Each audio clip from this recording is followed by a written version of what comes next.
Hello, everyone, and welcome to Encounter Roleplays Weird Wild West. All right. So, good evening, everybody. It's not really evening, but that's okay. Welcome to Encounter Roleplay. I am Brian. I am your dungeon master and your host for today since Will is absent.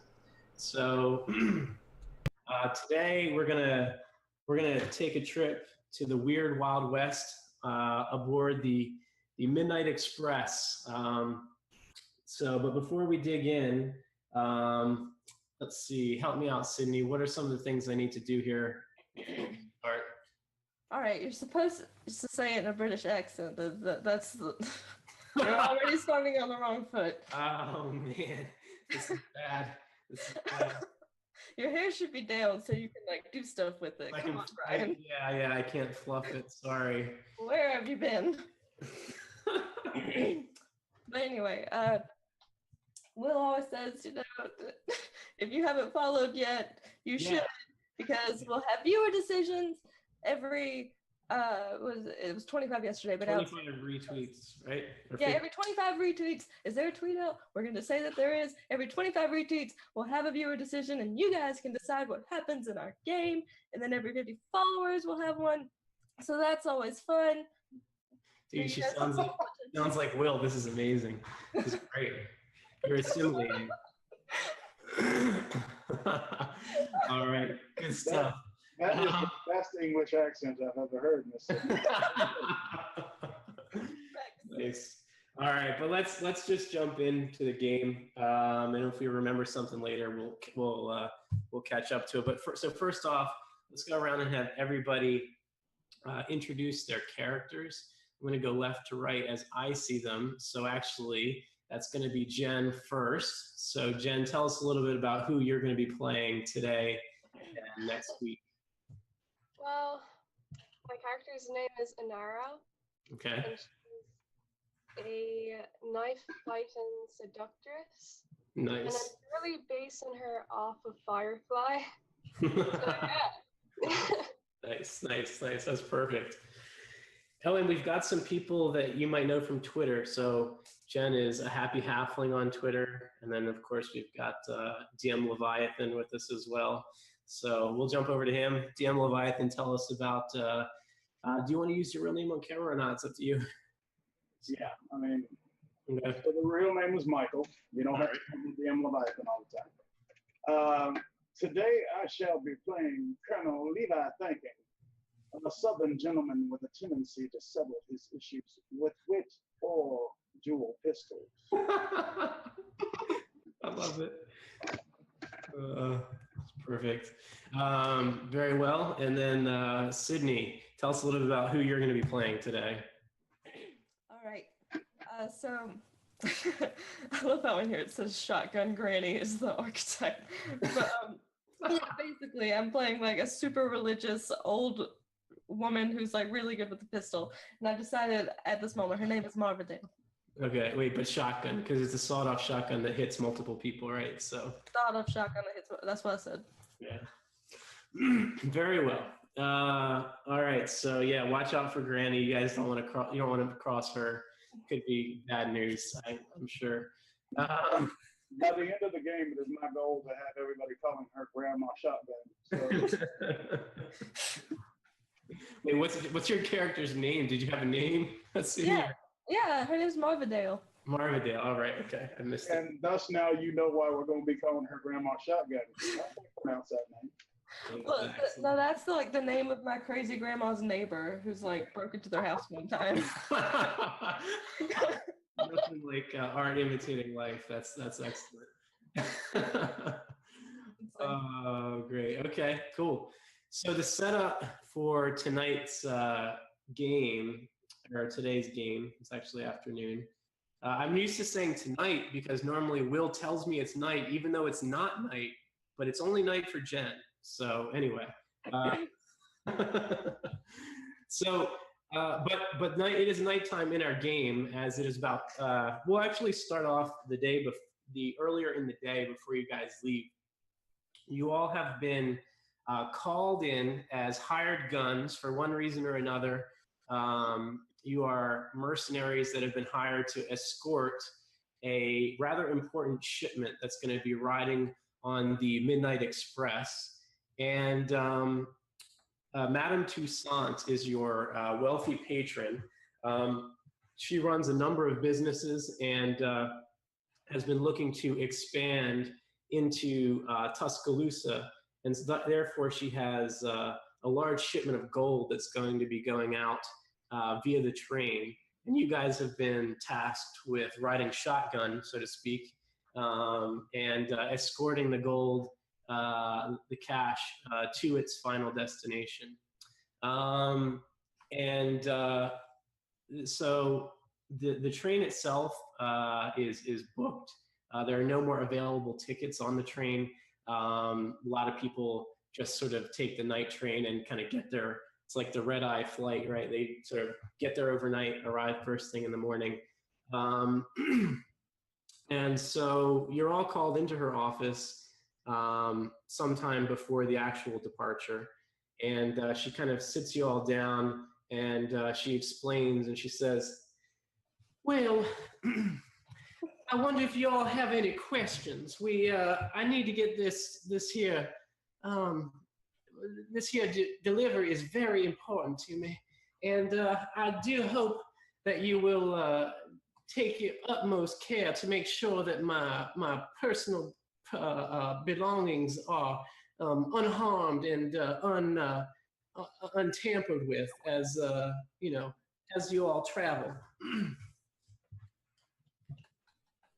Well, madam, let me just say, it would be my personal mission to ensure the virtuosity of the impeccable personal issues that you have ensured to our protection. Let your mind be at ease, ma'am. We shall deliver it to Tuscaloosa. I don't know if I'm going to be able to make it through this. This is too good. All right. Well, I very much appreciate that. And Colonel, very, very much obliged. In any case, you all need to make sure that no one gets into the cargo train where the vaults are going to be traveling. I've reserved the car next to them, especially for you. So please make sure to mind your own business. Don't go getting don't go meddling in other people's affairs and none like that. And it should be fine. I have another group of mercenaries who are guarding the other side of the adjacent car.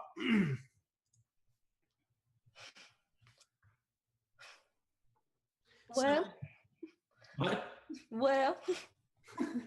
Well, if you don't have any questions, Don't you worry, ma'am. We got the hand of Jesus Christ on me, and I'm but just in case our Lord and Savior Jesus Christ is taking a nap, I also have a sawed-off shotgun. So trust me, we'll be just fine. oh, no. Granted, no offense to you or our great Savior, but could you please tell him to keep his hands to himself? I think you need to be touched by the hand of Jesus Christ. oh my gosh. All right. So, on that note, madam, we shall excuse ourselves from your presence. Absolutely. Well, it's been a pleasure. And she sort of shakes each your hand and sort of nods. Do let me know if I can do anything to be of service, as you all are a very important group in my employ. And with that, we'll fade to black and fading back in, except also to black because it's midnight. You guys are all boarding the train, the Midnight Express, and you get your tickets and are escorted by the ticket takers to this one particular car, and we will then switch you guys over on the map. All right. Very good. So the only thing I think that I need to do a little bit of work here is to make sure that people can control their. So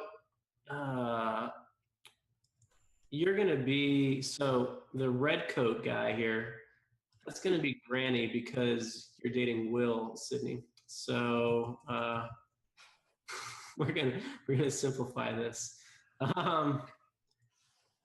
And let's see who is control. Anyway, DM Leviathan, you should, or Michael, you should have control of your guy here, bottom left, I think. And then let's see, we need a. Let's see, Sydney. Let's see. All right. Anyway, I will have to. Okay. Well, I'm going to keep moving. I will probably move people around because we should take care of this, but we're going to skip over it. So in any case, you all are on the train, and there are two other folks that need to be brought on here. These guys are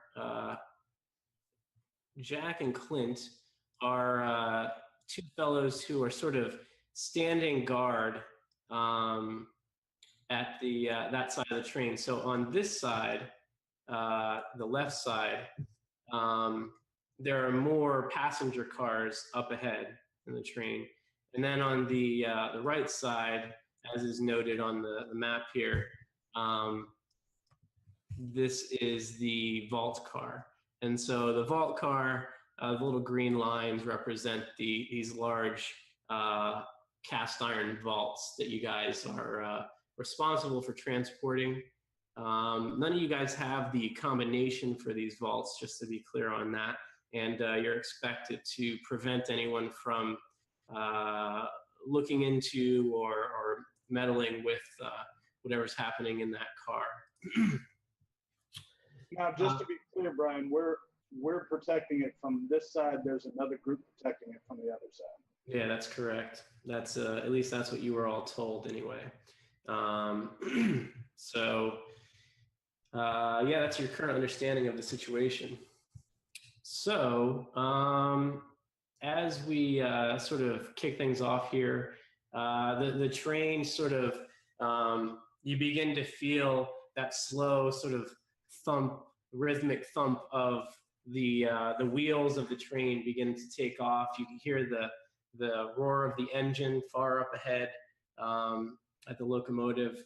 And is there anything that anyone wants to do sort of as you all take off, or even like moments before, just in case I don't want to deny people a chance to do something they have in mind?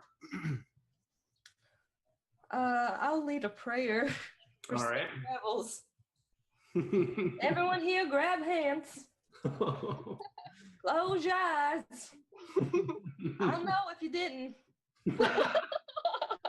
Everybody.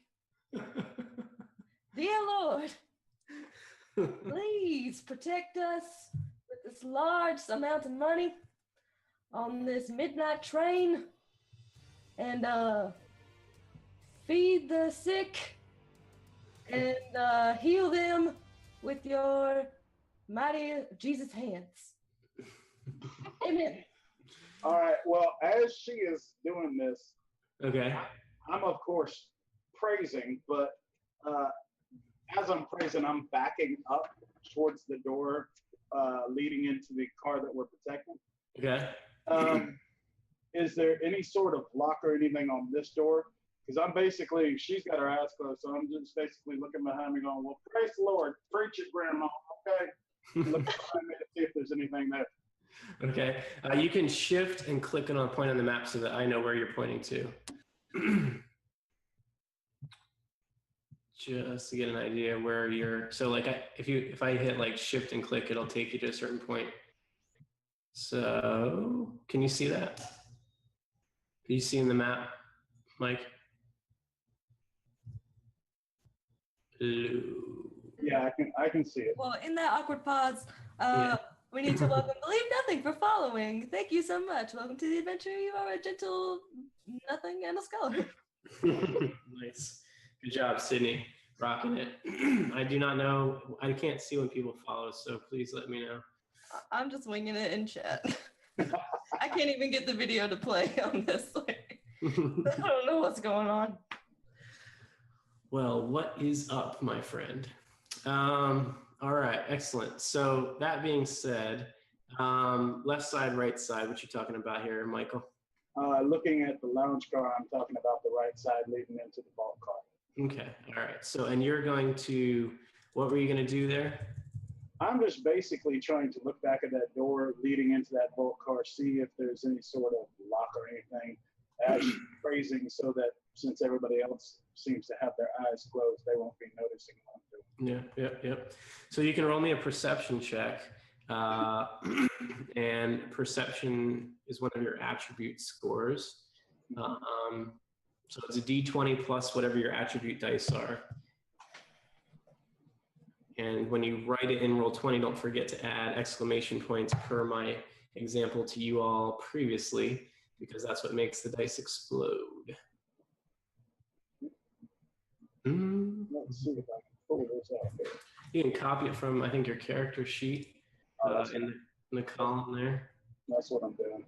Yeah, and we'll go ahead and address the reason we're having some issues here is because we're playing not D&D, we're playing Open Legend. Nailing this. We're playing Open Legend, which is totally different, and we've got exploding dice and different formulas, so we've got to get different stuff in the Roll20. So sometimes there are some bumps along the way, but we're getting it. It's a really awesome system. Brian wrote it. Cindy, you're killing it. You're killing it. Yeah, so for anyone who's curious, Open Legend, just to comment on that briefly, Open Legend is meant, a lot of fantasy elements are baked into the core of Open Legend, but today we're taking a look at what it's like to run an alternate sort of setting, because Open Legend is meant to be multi-genre, so you could run a cyberpunk campaign or a sort of Deadlands-inspired Weird West campaign or whatever it is. The core mechanics allow you to sort of put whatever story flavor you want on top of the what you're doing. So anyway, so our friend has rolled a 7, which is not too great. And as such, you so as you're looking,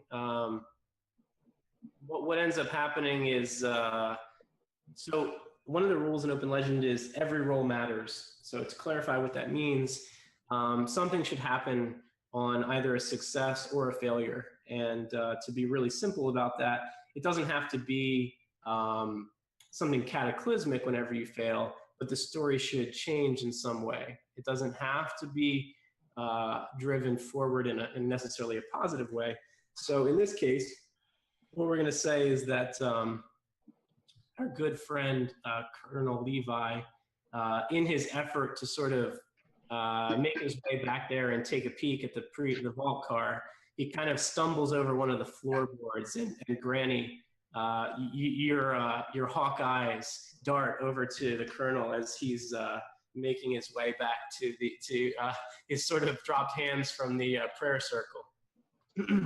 Oh, Granny, keep preaching. The Holy Spirit is moving me. I told you I would know if you did not close your eye. Sit down, son. All right.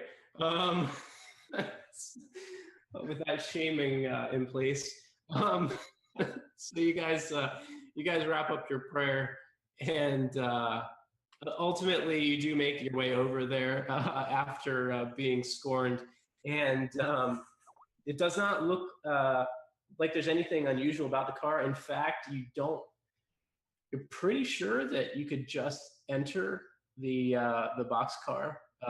Doesn't seem to be a padlock on the door itself or anything like that. Gotcha. Okay. Okay, so moving on along, we have so Jack and Clint are here, and they sort of look on with suspicion at Granny and our other friends here in joining hands in the prayer circle, and they both have rifles sort of slung across in in like a back holster sort of a thing, and they just seem to be eyeing you guys suspiciously as you all depart. So let's see. Other than that, you guys sort of move on, and eventually, so the first maybe 30 minutes or so, other than whatever you guys are doing, passes kind of uneventfully. And then ultimately what happens is you see Jack and Clint, they sort of begin to, they're sort of eyeing you guys up, and they sort of take a seat next to you all and sort of move in a little bit closer, sitting down on the benches here. And they begin to sort of ask questions. And they say, so where are you guys from, I wonder?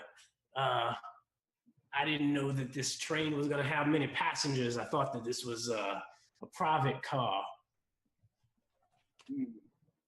Yes, sir. I would love to speak to you about my homeland, but I am quite sure that you and I move in completely separate social circles, and you wouldn't be aware of anybody that I know. Well, I don't know about that, but if you insist, I suppose. How about you lovely ladies? And he sort of looks at your character, Jen, and says, where are you from, I wonder? Well, I'm from Ireland. Well, I hear good things about Ireland. I have not been there myself, but I do hope to go one day. What are your favorite things to do over there? We like to drink and eat potatoes, really.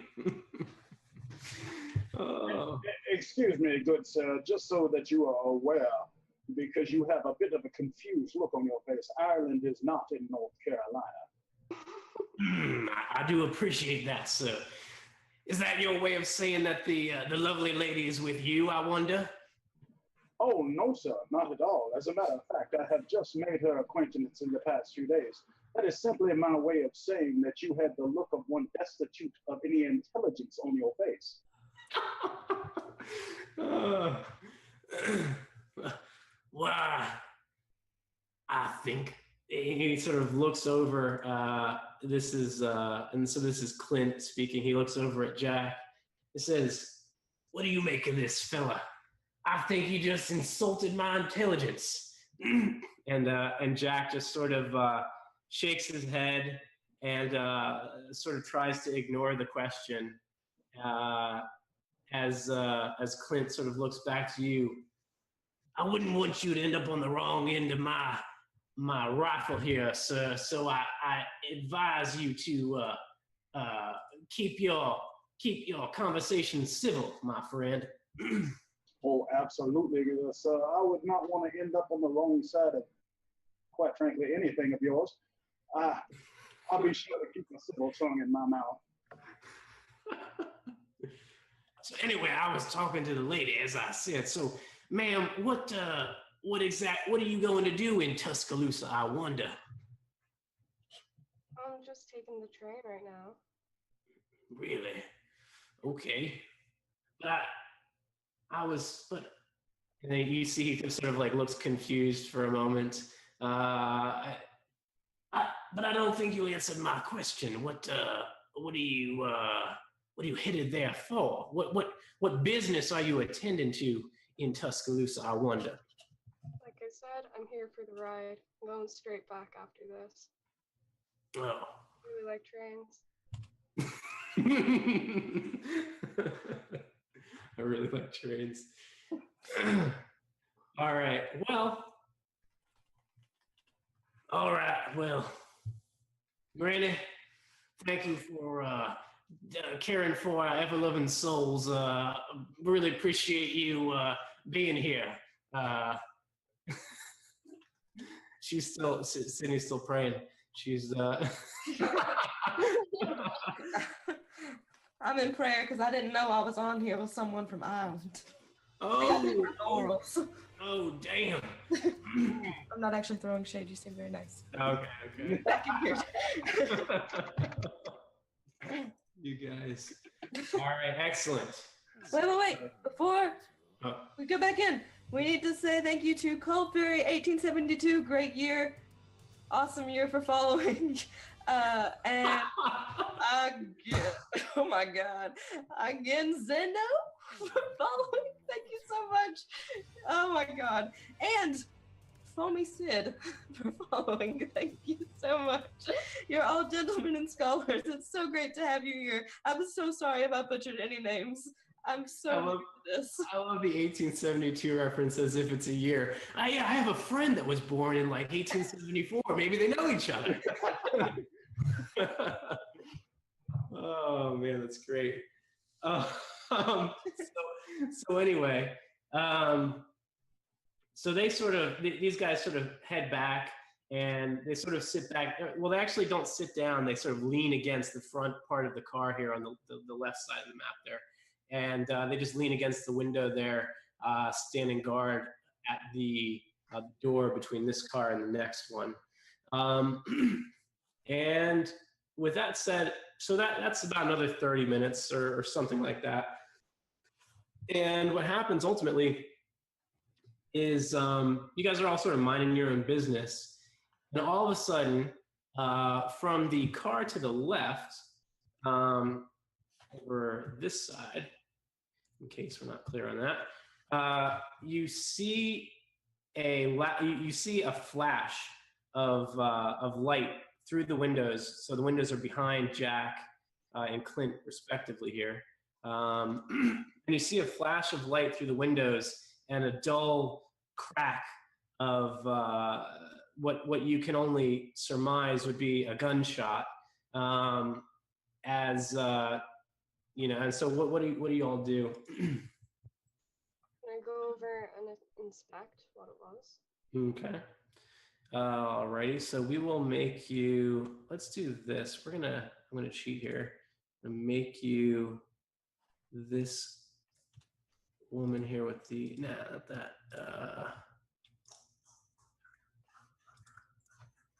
and I'm gonna make you pink. Nice. So this is your For a character. second, when I saw that light, I thought it was Jesus. Jesus don't play with guns, so we can roll that one out. Certainly not. Controlled by Jen. There we go. All right, Jen, you should be able to now control that token. Sweet.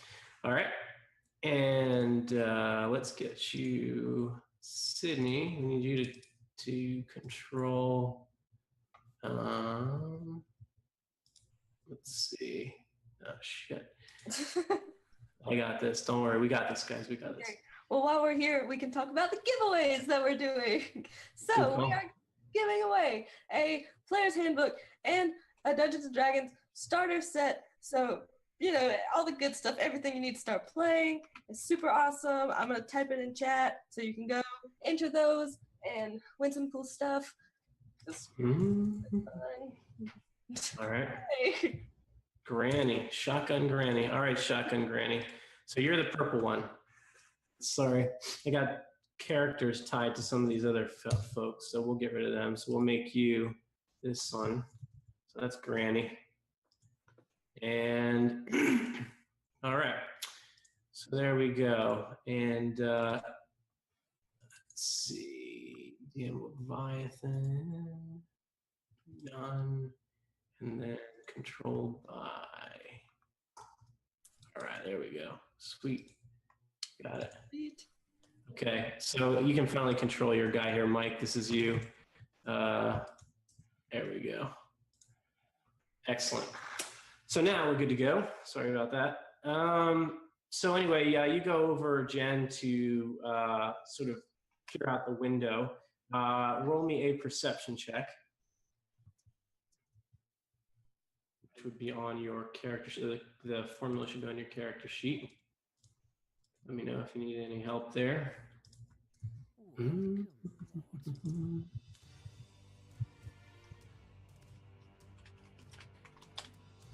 All right, 21. All right. My dad says that. All right, all right, all right. So with a 21, Jen, you're pretty perceptive, and you spot what you spot is the. It looks like there are two near the windows, sort of blocking further view into the adjacent car, and it's tough to see because it's nighttime, so you just have the shadow, the sort of silhouette.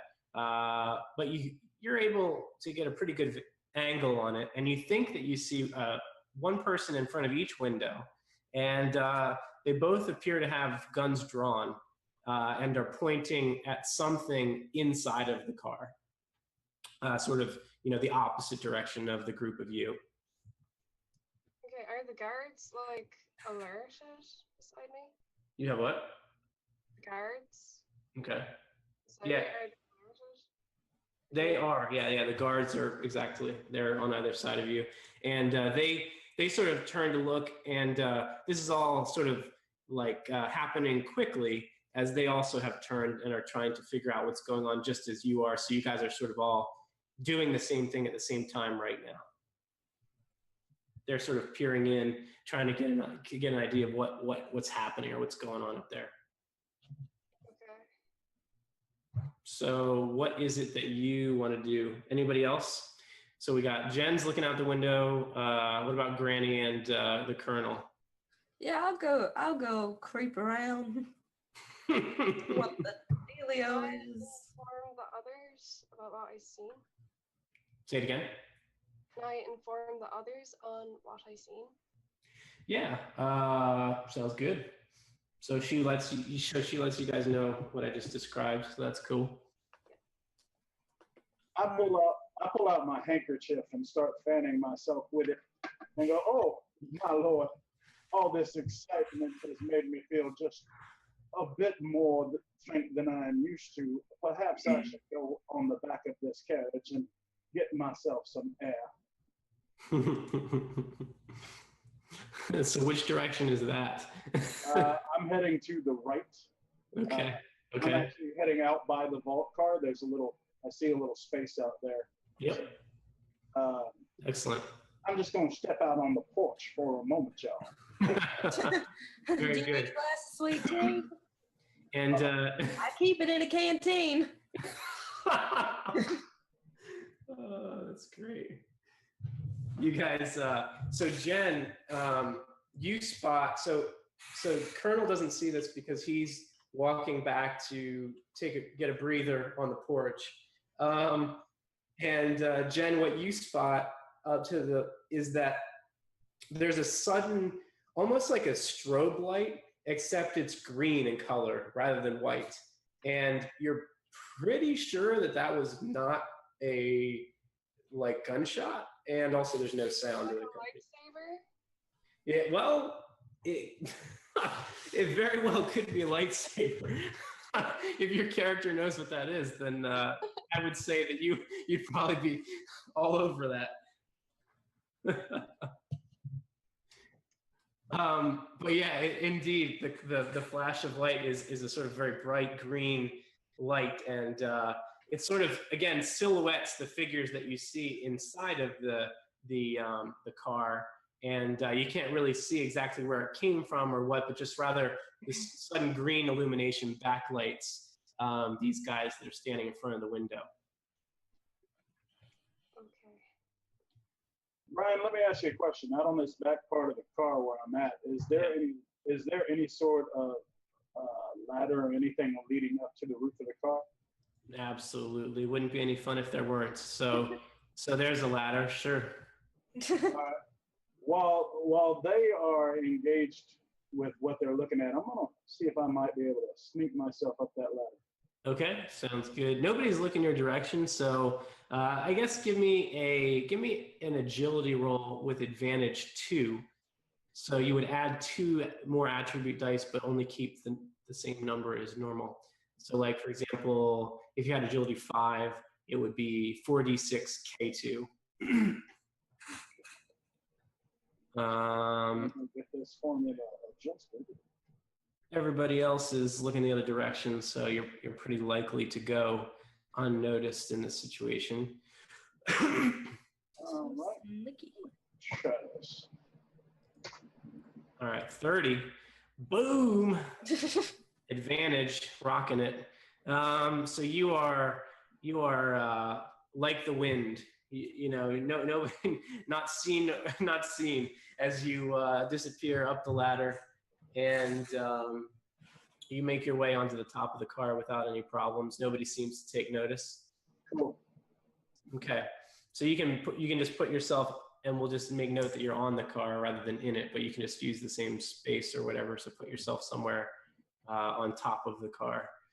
All right. Well, my next question is this. Okay.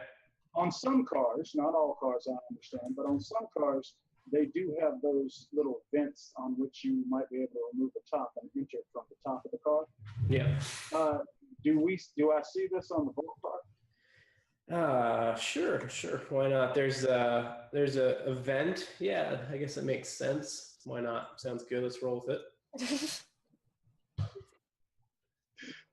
All right. I like rolling. So what I want to do is I want to jump over to the vault car and see if I might be able to look down in one of these vents, get a better look at what's in that car. Okay, great. I am going to, because I know what's in the car, I'm not going to have you roll because it doesn't matter what you roll. It's easy to spot. There are 3 different vaults that are these green outlines that I've put on the board. And so exactly what you see on the board is what's there. There's nobody that you can see that's inside of the car. And you have these 3 huge cast iron vaults. They're obviously black, very, very thick metal that you would assume from the outside of them. And yeah, that's about it. All right. I have my own reasons for asking this, but just to make sure that I'm clear, these are like bank vaults, not something you would store living things in at all. Yeah, correct. These are the kind of vaults that have like the huge spinning dial on them, and they're cast iron. These are like fireproof vaults that you put valuables in, and like the whole house burns down, but the vault is fine.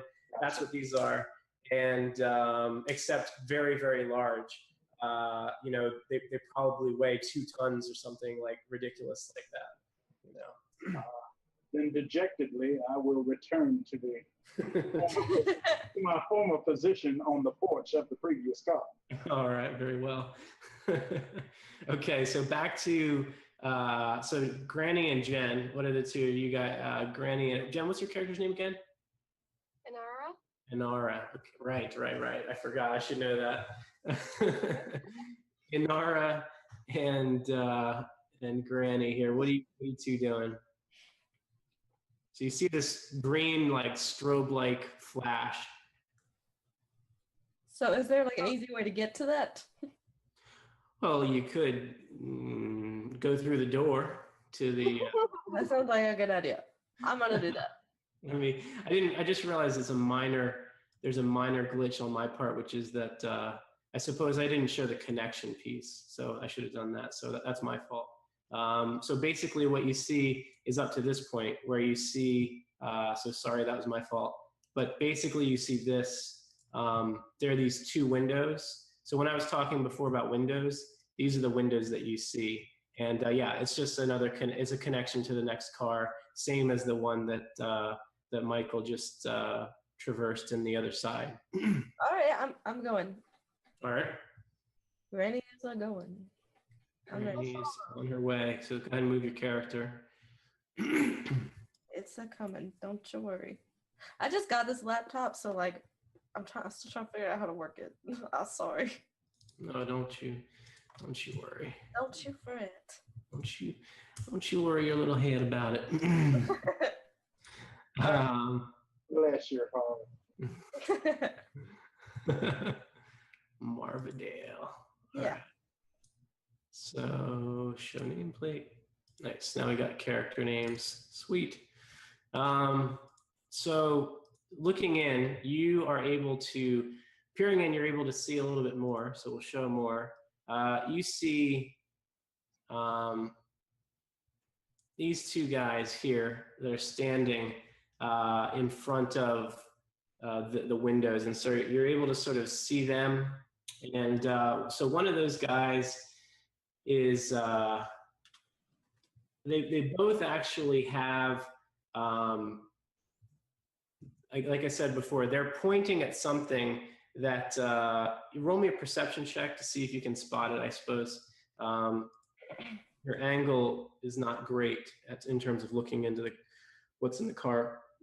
All right. For some reason, it's not letting me like copy and paste from my character sheet into the thingy. Oh, that's freaking brutal. Again. Gee, like, how am I supposed to deal with this? You have to type it in, I guess. I'm a Brutal. white woman in America, and not what I signed up for. Well, there you go, you got it. Now keep in mind you can use the up arrow to repeat rolls, right? So you don't have to keep typing it out every time. 12, okay, so on a 12, you spot a little bit deeper in, and basically what you see is it looks like there's two guys, and they are aiming their pistols at this fellow here, right? And he is pointing his rifle at this. I guess we'll go ahead and just reveal everything. Might as well. Why not? It's more fun that way. He's pointing his rifle at this fellow on the ground, and so this guy is right here. Let's see. Hold on. There we go. So this fellow is on the ground, and he appears to have been shot. This fellow here has got a gun pointed at him, and then the other two that are closest to the window both have their guns pointed at the other gunner, you know, this fellow here. And appears like what we might call a Mexican standoff, as they are all sort of pointing at each other and just waiting for someone to make a move or something like that. So what do you and then Jen, your character can also just sort of move up there. You can move your character up, and you know, you see the same thing, so that's fine. all right, well then I yell out, "What in God's name is going on in this card?" now to be clear, you're standing like as Michael said, on the porch, so to speak, right? So you have on either side of you there's a window that you saw some stuff through, and then in front of you is the door, and so you're sort of shouting into the cold dark night. Yeah, well, Jen's next to me. Yeah, okay, right. Jen, what do you think is going on in this card? I just like kind of bend over to pull the handle down. Okay. That's a good idea. I don't know how to open doors anymore. So let us parade ourselves into this card. See, you guys are sort of like Granny's just sort of mouthing off as the door swings open, and I said, "Drop it, drop it." And basically, this fellow is shouting at this other guy. You know, so again, we'll use names just to be simple, even though you don't really know their names. But, you know, Eugene got his gun trained on Jerry, and Carl is shouting at Eugene, "Drop it," while leveling his pistol at him. So what do you guys do? Well, Yeah. I'm gonna walk back into the main lounge car. Yeah, I was gonna say you should probably be back in this scene here. And I'm gonna, as soon as I walk in, I'm gonna go, "Excuse me, but did someone say something earlier about sweet tea?" Oh, yeah. I am so posh. Where is the young lady with the sweet tea? Young lady. One of the women that's just like sort of sitting down. One of these red shirt passengers just sort of points off in the direction of Granny and to the open door as you actually probably hear Granny shouting as she sort of enters the next car or whatever. I look at the lady that gave me directions, and I said, "Well, ma'am, thank you. You are a blessing to your gender." Oh God, that's terrible. Damn. Thank All right. God you were in the kitchen and you made the sweet tea like you should have been, right?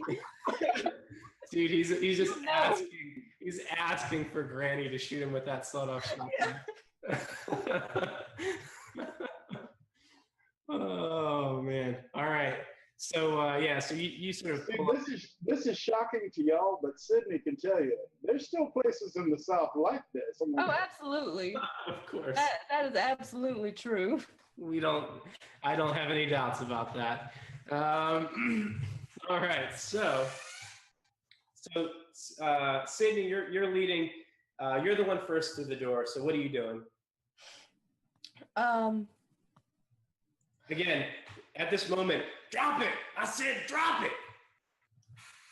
Okay, you remember how earlier I was like, what in Jesus' name is going on in this car? I do remember I'll say that. that. Okay, you say that again. Yes, Okay. I do. All right. They turn like you seem to actually disorient Carl and Henaro as they sort of turn and they look and they see this old sort of stooped over woman with a sawed-off shotgun and they do a double take as they're trying to keep their eyes on their target and they sort of look and then they look back and then they're like, wait, what? And they look back at you and why, ma'am, I think you should leave the good Lord out of this. This is between me and this man right here. It is not my decision if the good Lord is going to be involved or not, but I think he should be to help you crazy hooligans with your guns in each other's face. You say it, Granny. Gleaming endowment. Oh, man. Oh, goodness me. Okay, everyone, hold the phones. Monkey Fluff has just donated 15 pounds and says, get wild, wild magic west. Everyone. Whoa, wild magic. nice. All right, let's, here comes the curveball. Let's see what it is. Thank you so much. That's so nice. And Yeah, thank you. What, wild monkey? Wow, what was it? Monkey Fluff. Monkey Fluff. That's a good name, actually. I like that. So you gonna roll that, Sydney? Or should I? Well, it's 15 pounds, so everybody. Everybody roll. Okay, oh yeah. So not me, the three of you guys. So that's cool. So roll one /R D10,000 for each of you. Man, things are about to get really weird. Table is in the chat. I did the exclamation point thingy. That's okay. All right. Yeah, girl is on point. So I don't know where the table is though. Do you have that, Sydney? Yeah, go look. I just did the exclamation.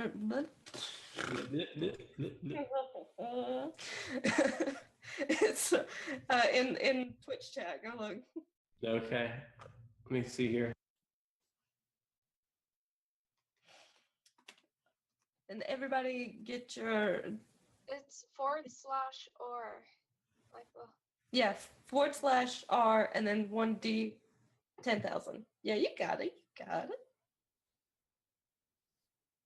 Oh goodness. Oh goodness. Mary, Mother of God.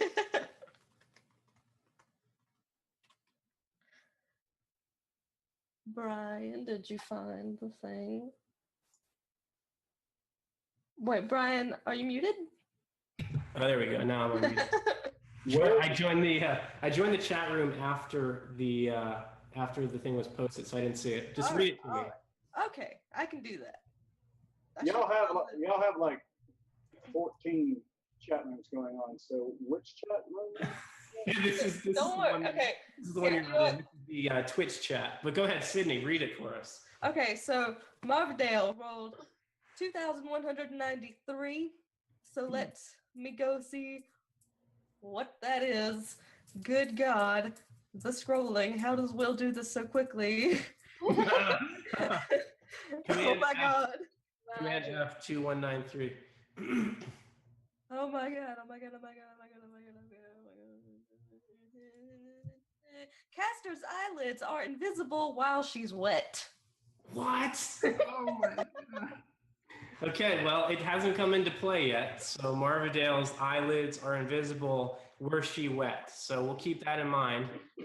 And okay, so now we have Jen with Formula is /R. big number.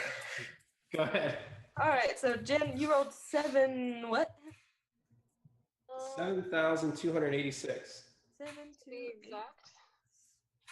It's a coming. 7. I'm so sorry. I am not Will and cannot do this as quickly as he can. Okay, 7, 2. What? 7,286. Goodness me. All right. Why can't you all just roll a 1? Okay. Target's footprints teleport anyone standing in them to her home. Is that like in a random direction or something? It just says basically anybody that steps in your footprints will go to Ireland. To Ireland. Oh my god. He's the one behind her. I'm a little foolish right now. All right. Oh my goodness. That is so funny. All right, right. Mike, do you have it? It's /R space D10000. And that'll get. Yeah, you typed it right. You just have to put /R in front of what you Yeah. typed the first time. So we will see what that is. So What we got there, Mike? I have invisible eyelids, and Jen sends people to Ireland. The dream team. Dude. I am doing something wrong. It keeps telling me unrecognized command. All right. Well, So here's his 913. all There right, we go. 913. For you. That works. 913. I'm scrolling. I'm like doing like this, so it looks weird, but I'm scrolling. 913 reads, target accidentally steps in the footprints of the person in front of I have always wanted to go to Ireland. So what's 913, Sydney? 913 is caster feels out of breath after casting a spell.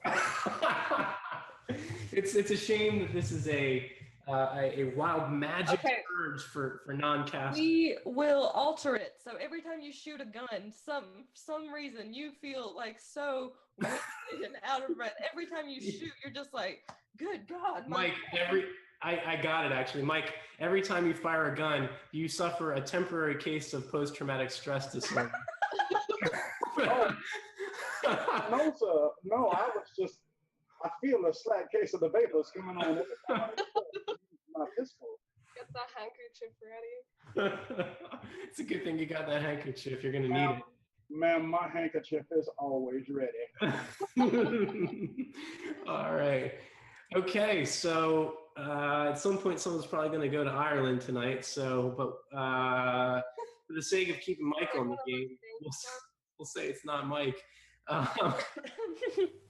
Not yet, anyway. Okay, so put yourself in there, Granny. You're over here. That's fine. Inara is in the door, and Mike is right behind. Okay, so roll me a persuasion check, Granny, to see if you can. We'll give you an advantage 1 for fear struck into the hearts by old people into the young. Excuse me, I resemble that remark. 9. 9. And roll another d6 because you had advantage on that. Give me a moment. It's 2d6. Keep high. Yeah, keep 2. Keep 2d6. 3. No, it's 3. Wait. Yeah, 2d6 k1. Yep. Gotcha. Brian, like I know the guy that wrote Open Legend. I know. And so, like, I should not try to correct. don't question me here. 17. 17. All right. So on a 17, you see them sort of for a moment. They lower. They don't holster their weapons, but they sort of they lower their aim a bit as they look and say, "Well, Granny, if you insist, that's fine, but somebody needs to take care of this fellow right here. He's he's done shot Jerry. Why did he shoot Jerry? Who's Jerry? What? So Jerry's Jerry. over here. Oh, So yeah. let's describe these folks, since this is all kind of happening quickly, so their real sort of appearance didn't really register for the group of you guys anyway. So the guy who's holding the gun, Eugene, right here, the guy who's apparently done the shooting, he looks real scared, something of a spooked young gun, as it were, and his face is just covered in soot. Looks like he hasn't washed in many days. His mouth has a full complement of gold teeth, and he's chewing, nervously chewing the stub of a cigar that's not lit in the corner of his mouth. So that's Eugene. Jerry, the guy who's been shot, is an affluent and eccentric-looking fellow. He's got a fur coat with a black, sort of very dirty, matted fur, and he wears a top hat, and the top hat itself has like metal golden patterns, sort of like scrawling, sprawling little patterns there, arabesque type patterns, and he looks to be in some sort of trauma, as he sort of like has his eyes clenched shut, and he's sort of holding his fists, and meanwhile he's also, you see he's bleeding out as he's been shot in the stomach, and you just see that he looks like he's trying to hold something in, and then there's of course Clint, or not Clint, what's his name here? I forgot his name already. Carl and Hanaro, who are the two guys who have their guns pointed at Eugene. So that's the scene as you all sort of walk in here. So what do you say? What do you all have to say about this? Yeah, I don't think we can just sit down and talk this out. We are on a moving train. It's not a good idea to just shoot willy-nilly on this thing. Perhaps you should ask them all to pray again, Granny. Gentlemen, lay hands, pray. You sassing me? Oh, no, ma'am. Never would I sass you. All right. I didn't think so, but you know who I think would sass me is Sweet Frosty, who just followed. Thank you so much. Nice. You're a natural. You got this. Who needs Will? Everybody gonna tell Will what a good job I'm doing. So This is the Sydney show now. well, encounter role play. Right. All right. So Network. Kevin said, okay. So you've got him on the rails, or on the ropes, so to speak. You've already sort of convinced them to fear you. So we'll just say that yeah, following along that same trajectory, they do acquiesce here. So my question is, what are you going to do here with this prayer, Sydney? Let's see, I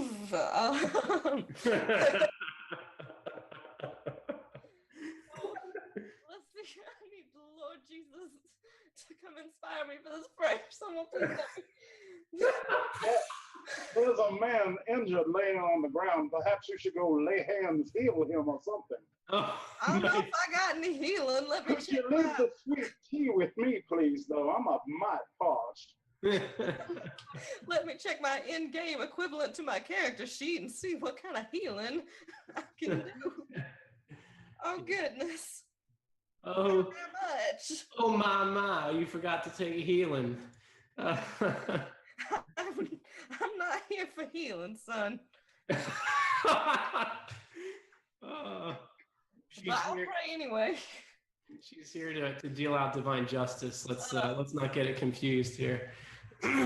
Dear Lord, if you can stop this man's stomach from getting blood all over this nice carpet in this train, because I know how bad that stains. We would greatly appreciate it. And right in the middle of this, as you're praying, another one of these green flashes of light happens. But this time, it looks like it looks like Jerry's. Again, he's got clothes that cover this, right? So it's just the exposed portions of his skin where this is true, like his hands, his face, whatever. He looks like one of those green glowworms, as all of his skin lights up green, and there's just this blinding flash of light that seems to sort of like erupt from him. Lost it again. He's glow in the dark. Yeah, well, it is dark outside, and he's definitely glowing. So I would say, yeah. And here you said you had no healing, ma'am. I am so impressed. Well, don't thank me, thank the Lord, and also thank Jake Irish94 for following. Welcome to the adventure. Oh, you are a gentleman and a scholar. Look at You got it. You got this. You got this. So he, unfortunately, Jerry screams out in pain at the same time this happens. So just saying that in case anyone wants to think about that. So what's anybody? So we've got a lot of stage time for Granny. What are the other two you guys doing while she's praying and such? Well, very carefully not to step in the young lady's footprints. I step around. And I go to check on the... you go to check on Snafu. Wow, they're just... Welcome to the show. You are a gentle snap and a scholar. Nice. I'm not sure what that means, but I'm going to step around that too. And go to check on Jerry as he bleeds on the floor. Okay. So, all right, so you go and check on Jerry. Give me a perception roll to assess the situation there. And Jen, meanwhile, while he's rolling that, Jen, what are you doing? I suppose I'll follow the crowd. Okay. And sit on with Okay. Jerry on the floor. All right, sounds good. 20, okay. So the gunshot looks like it could be fatal, and he definitely needs a doctor. That part you're sure about. Unfortunately, the green light is not something that you have the foggiest idea about. But you're pretty sure, your guess is that whatever trauma he sustained from the gunshot has set off some sort of chain reaction of some kind that is, but again, without some sort of alchemic knowledge or something like that, which you don't have, that you really just don't know. I mean, you can roll me a d20 to see maybe if you heard some sort of, tale. So that goes for both of you. You guys can roll just a d20 by itself. See if you have heard any rumors or legends about such strangeness. Okay, 11 for Jen, and let's see, Mike. You can roll 2 for just the general knowledge check here. Yeah, 11. Yeah, unfortunately, both of you guys have not heard or any rumors about such a thing. But Sydney, your character is basically certain that this must be the work of the devil. So there's that. All right then. Fitting. Well, like I'll explain that. Like, can y'all not see? The devil is among us in this train car. We are at risk. It's because you didn't close your eyes in the prayer on the way here. I told you I would know. Look where we are, in the devil's cart. I do apologize, Granny. Would it be possible, would one of you gentlemen happen to have a chance some alcohol to be used to sterilize this wound? Well, sure I do. He pours out, he sort of opens up, he pulls out a flask from his jacket. And meanwhile, while in some ways the situation seems to have stabilized, Granny accusing this fellow of devil worship re-inspires Eugene, sort of shaking. He sort of holds his pistol up. I told you, I I told you something had to be done about this, as he sort of is aiming it once again at Jerry. And of course, because I'm kneeling beside Jerry, I whip out my handkerchief and start fanning myself. Dear Lord, boy, point that thing away before you set it off accidentally. Okay, roll me a persuasion check, and with advantage. So if you have 0 persuasion, then you do get to roll 2d20. To be clear about that. Nope. I'm just walking around the cart, like confused. Who are you people? All right, so The devil in Ireland. You're like there must be some kind of language barrier here. The devil. The horns. He is in this card. I am trying to tell you. They got the devil's liquids over there pouring it on Jerry's body. Oh, this is ridiculous. All right, so Mike, go ahead and roll that. so it's going to be 2d8 plus D20, D20. So it would be 1d20 plus 2d8 K1. Gotcha. Okay, that's what I mean. All right, 11. Okay, so basically, Eugene, you convinced Eugene to not shoot you in the back of the head, and the way that he does that is to step over you and sort of take a new angle so that you're not going to get shot. But he continues, with a shaky hand, aiming. It looks like at any moment this guy is going to just lose it. All right, and as soon as he does that, I'm going to go ahead and lose the dandy exterior. I'm going to pull one of my pistols, standing to my feet and aiming it directly at Jerry's forehead and say, son, you really need to put that gun down before somebody gets hurt. Okay, now Jerry is the one who got shot. Eugene is the one who's aiming the gun. Eugene, then. I apologize. All right. I'm a bit frazzled to remember names. Okay, very well. So you can roll me a, let's see your character actually. You have, oh nice, okay. Very good. So in this case, you can roll me, this is just another persuasion, so same roll, with advantage again, that's cool. So it's actually the exact same roll I think that you just rolled. Okay. You can press up on your keyboard to repeat the last roll. 21. Okay. All right. And as you sort of aim in the pistol and you sort of level one right at his head, and he senses the urgency as he doesn't have enough room to sort of turn to shoot you. It would be impossible because you would get the drop on him. So he sort of drops his pistol and puts both hands up. Okay. And as soon as his pistol hits the ground, I go ahead and holster mine. Now, looking back to the gentleman who had the alcohol, I take his flask, take a long drag off of it, and with the rest, dribble a little bit in the wound. Okay. All right. So on that would be a either learning or logic. Learning representing your study of medicine or whatever, or logic just to, figure out logically what's the best way to go about binding this wound, as I assume that the alcohol is only one part of your attempt to bind his wound or whatever.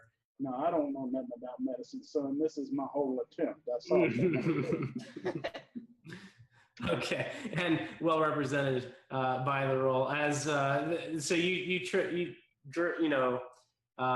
pour alcohol over the wound, and as you do, another flash of this green light sort of goes off, and he sort of convulses on the floor in a sort of a seizure of some sort.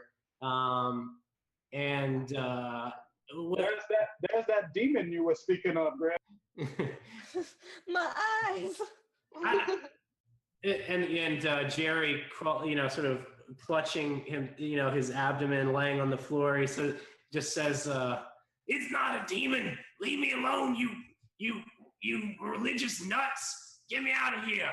You know, that's exactly what a demon would say. That is true. That is absolutely true. Jen, you got anything to say here? I just put my fingers up like this.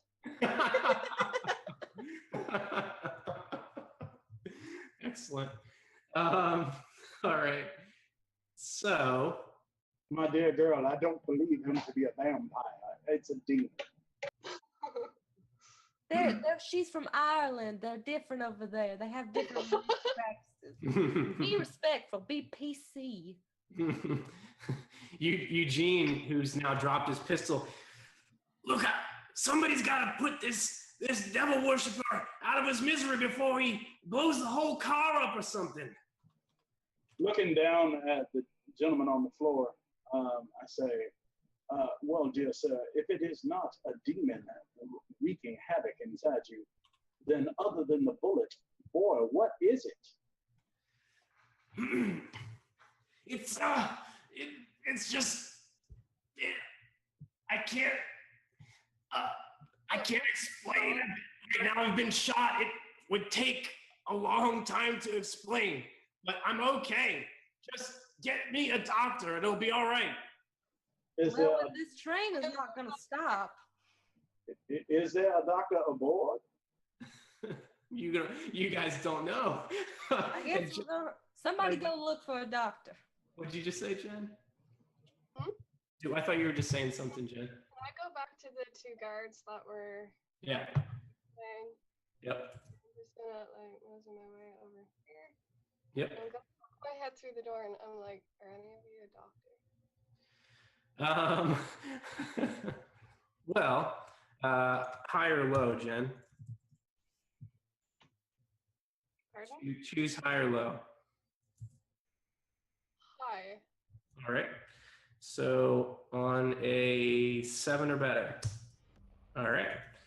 So this fellow here sort of stands up,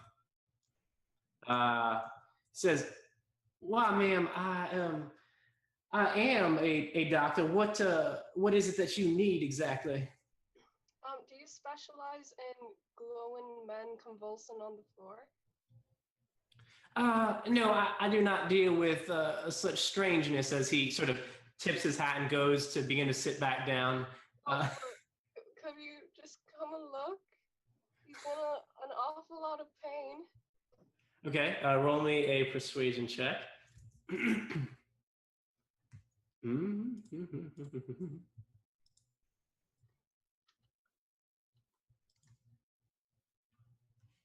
All right. Well, I suppose for you, ma'am, I might make an exception, as he was going to sit down, and then stands back up and sort of tips his hat, and then puts his top hat back on and begins to sort of follow you into the car. Okay, so the doctor comes back with y'all, and we'll have him make his way over to Jerry. Roll high. Here it comes. Plus 2d6. 24. All right. Nice explosion on that d6. What do you say? How's he looking? He manages to basically use a tourniquet, and then he takes he's basically forced to sort of borrow a lighter from someone and cauterize the wound, and the guy just starts freaking out, and the flashes of green light really intensify and begin to sort of become much more rapid and strobe-like or whatever. But then after he sort of goes through this for a few minutes, eventually these sort of these flashes sort of diminish as it seems like the flashes of light are almost like in sync with his emotional state or something like that is basically what you guys have, come to realize just by observation. And he sort of seems to stabilize, and ultimately after the wound is cauterized, he actually passes out, and after he passes out, the flashes stop. At least, for now. That happened a minute ago. So what are you all doing? I'm praising the Lord because I just hit this mic, but the demon is gone. Exactly. The best train ride I've ever been on. Are there some sort of quarters in which we might place this gentleman so he might get some rest after his recent exorcism? Well, I suppose there's the if Carl would kindly vacate this here booth, I suppose we could lay him in the lounge, booth over here, as they do that. And so it's not entirely private, but it's like these two walls are walled off, and then there's a wall here, and then there's just a doorway. There's no door to close for total privacy, but it's sort of like a semi-private, like sort of booth there. Why did they shoot him again? Because he was glowing green. Oh, Which is an excellent reason to shoot people. yeah. All right.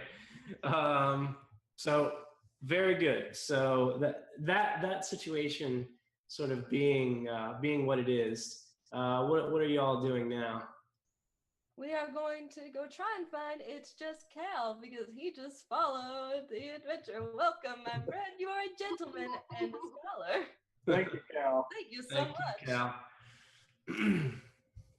I'm going to move myself, since all the excitement seems to be over, I'm going to move myself back towards our previous course. All right. Very good. Roll a perception check for me, Sydney. Hello. Hello. I'm praying. Okay. Oh, and I figured out how to copy and paste calls.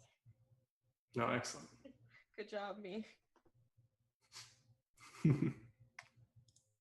And I must thank the doctor on his efforts of helping Excellent. the strange glowing man. Absolutely. Why, ma'am, you are most welcome. As he gets like a really big smile on his face, as glad to have been noticed by yourself.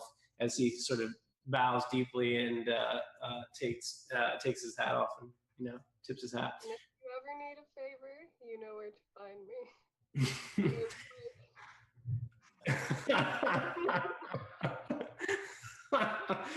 All right. My word, she does have a bee in her bustle, doesn't she? All right. Well, indeed. I certainly will, ma'am. As he winks back. And Sydney, while that's happening, Sydney. The accent is following you.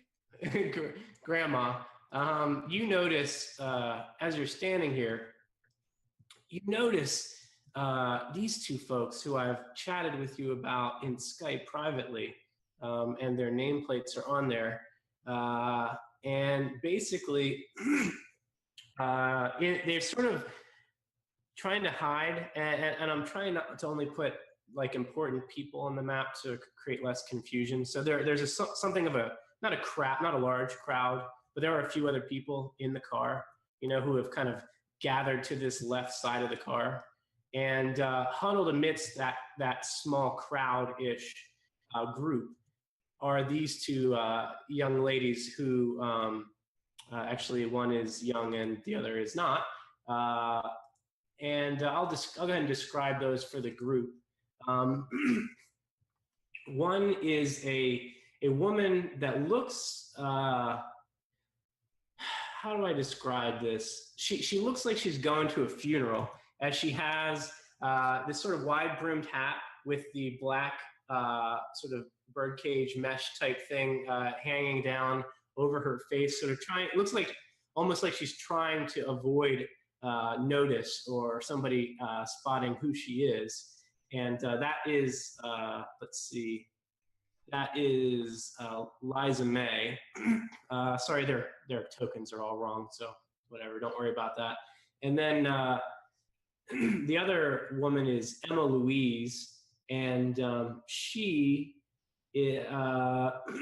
sort of dressed in the more stereotypical Southern Belle, sort of white, all white, multi-layered gown and that sort of thing. And your character, so I guess what we'll do is have the other two, so Mike and Jen, you guys can roll me a knowledge or a learning check, I should say, which could be just a d20, or maybe you have points in knowledge, in learning, to see if you know who these folks are. Whoa, all right. The good colonel knows, that's for sure. And why not? On a 15, we'll say, so you guys both know generally who they are. And, but what we're gonna say is that the good granny is the one who spots them. But when it comes up, you guys have heard of them. So to explain who they are, Liza May, the one in the dark with the veil and stuff and such, there's a bounty on her head, and she is called, her nickname is the Maddening Mistress, because essentially she has, she's been through a number of different husbands, and they've all basically sort of gone crazy to the point that they committed suicide. And hence the rather derogatory name. And she's wanted, she's suspected, she's actually an older woman, and some of these guys that she was married to were much younger, and she's suspected of being involved with the occult in some way, as that's the sort of explanation for how she might be able to drive these poor people crazy. And then the other is Emma Louise Shanahan.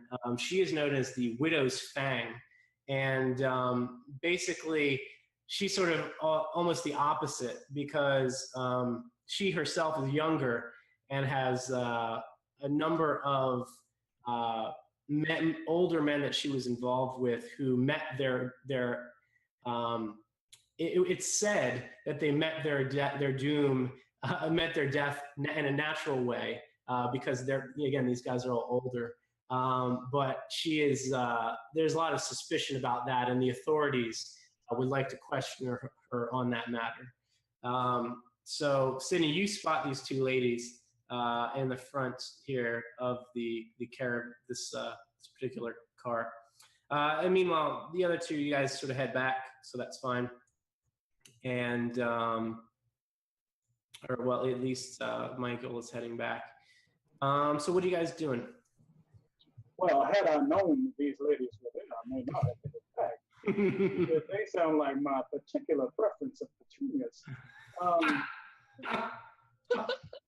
But for now, since I did not spot them, I will go back to my gentlemanly company in a former car. All right, Granny, what do you say? What do you say in our Granny Marvadale? I actually head back because, like, Okay. I'm a really hunter here. In case you guys did not pick up on that, and so I feel like this is not the time to strike. Yeah, this is not the opportune moment. Okay. I will wait. I will lurk. Cool. All right. So you're gonna share that info with the others as Yeah. you will. Okay. All right. So there. Now you know, Mike. And she shares that with you once you all sort of head back to the car. Well, not wanting to seem too anxious, I do give it a moment or two before saying, a much more genteel company perhaps I should go and speak to these ladies. Also, keep an eye on our injured friend. These I don't think, women, they have seen what had happened to Jerry. Yeah, good point. I'm sorry, I didn't catch that. What did she say? She just said that these women had seen what happened to Jerry. Exactly. I need to go back and give them a strong shoulder in case they need one. These are the type of ladies you need to be hanging out with, so. Well, Granny, I appreciate the fact that you are looking out for my immortal soul. My resplendent mortal offering. body appreciates the fact that these ladies are in the other car.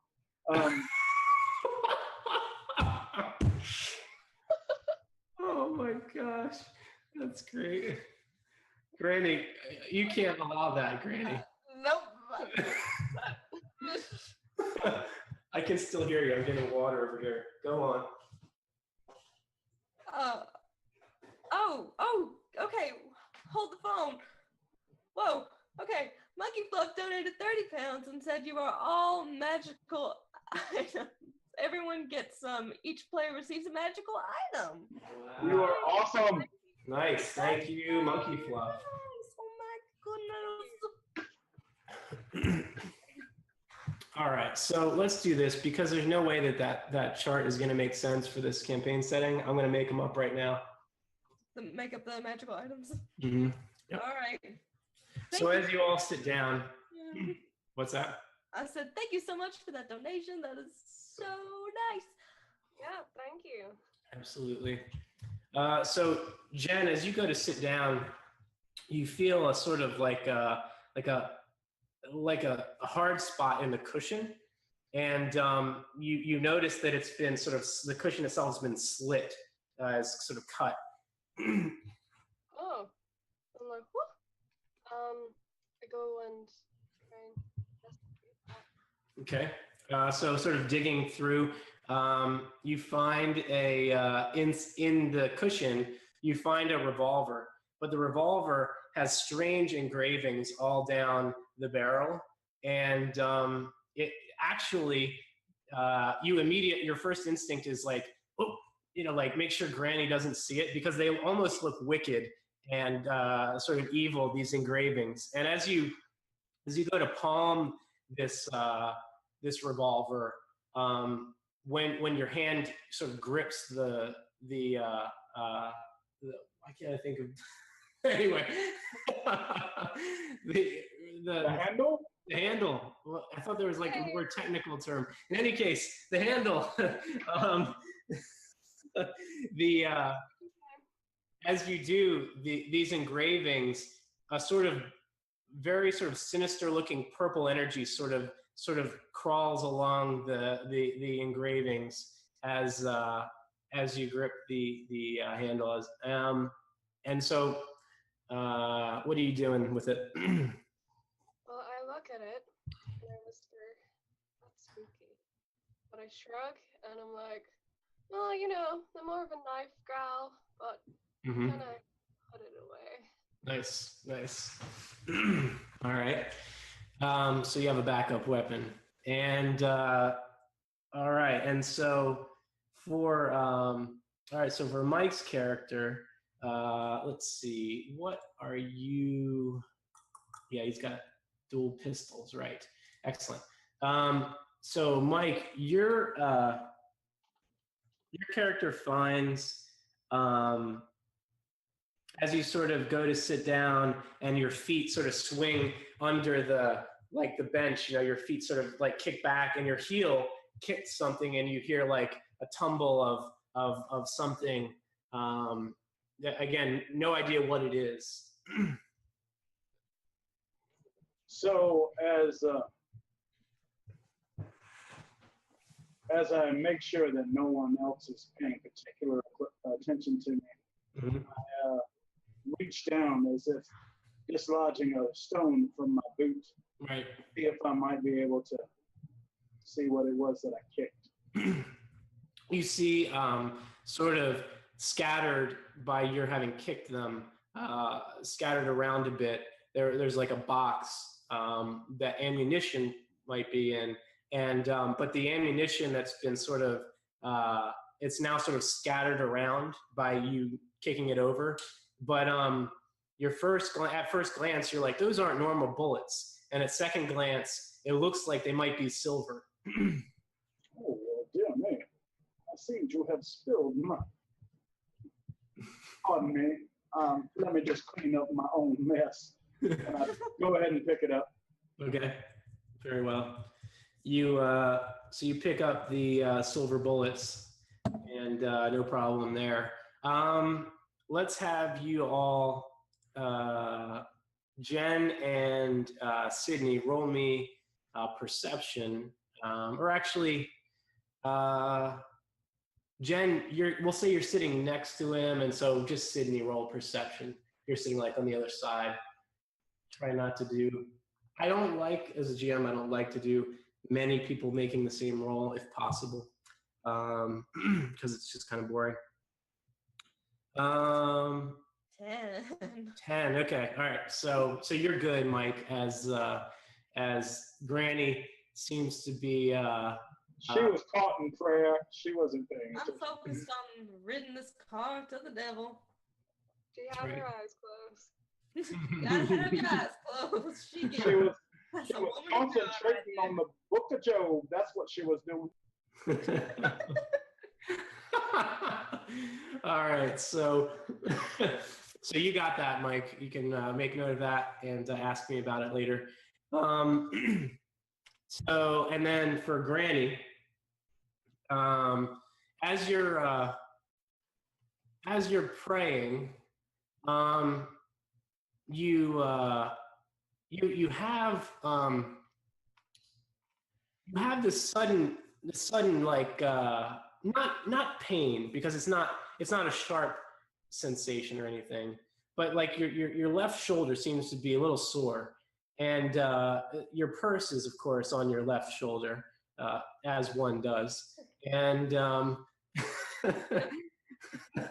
you feel like your purse is making your arthritis act up a little bit or something here, as it feels a little, it's like a little heavy or something like that.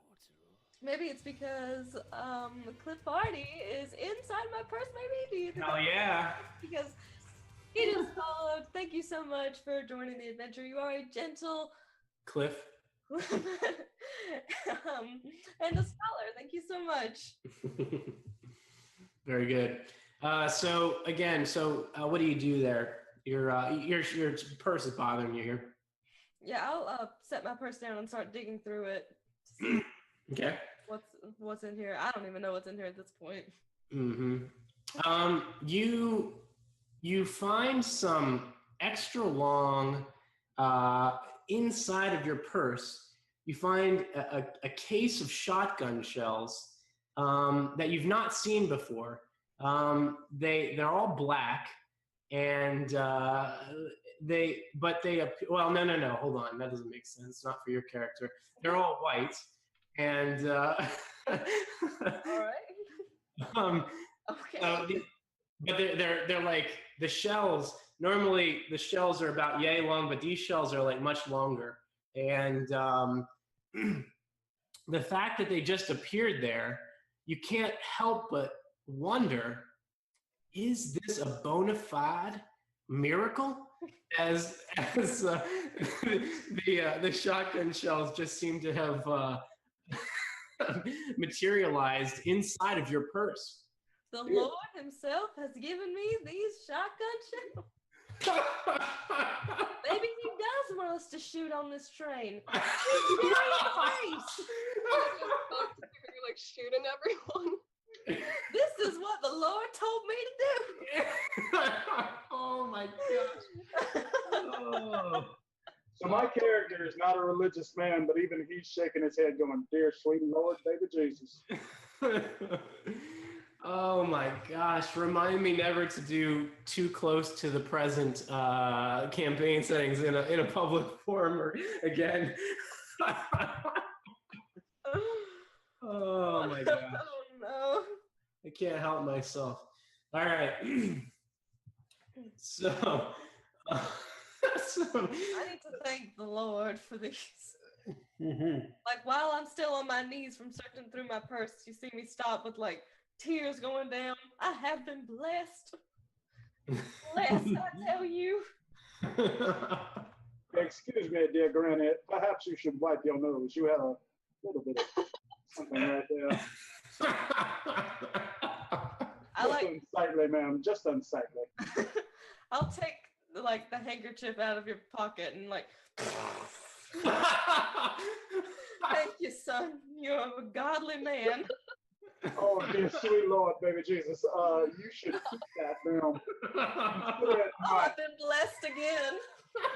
my tithe for the week. Oh, Bless me with bullets and a runny nose and a new handkerchief. white shotgun shells and a new handkerchief. Oh man, That was a silk handkerchief. I'll never. Dear God. it was a silk handkerchief. Oh man, you're gonna have to use all your pay from this job to replace that. Well, I'm old, so maybe then I'll be dead. So my debt will be passed on to a grandchild. That's the whole reason that I had them. Shall we go on? Man. Excellent. All right, so that's the little sidetrack as a result of that generous donation. So thank you all, or thank you, donator whose name I've forgotten. Sorry about that. So you get back to, so again, things seem to have quieted down for the time being. And what are you all doing? Things seem rather quiet on this car that you guys are on here.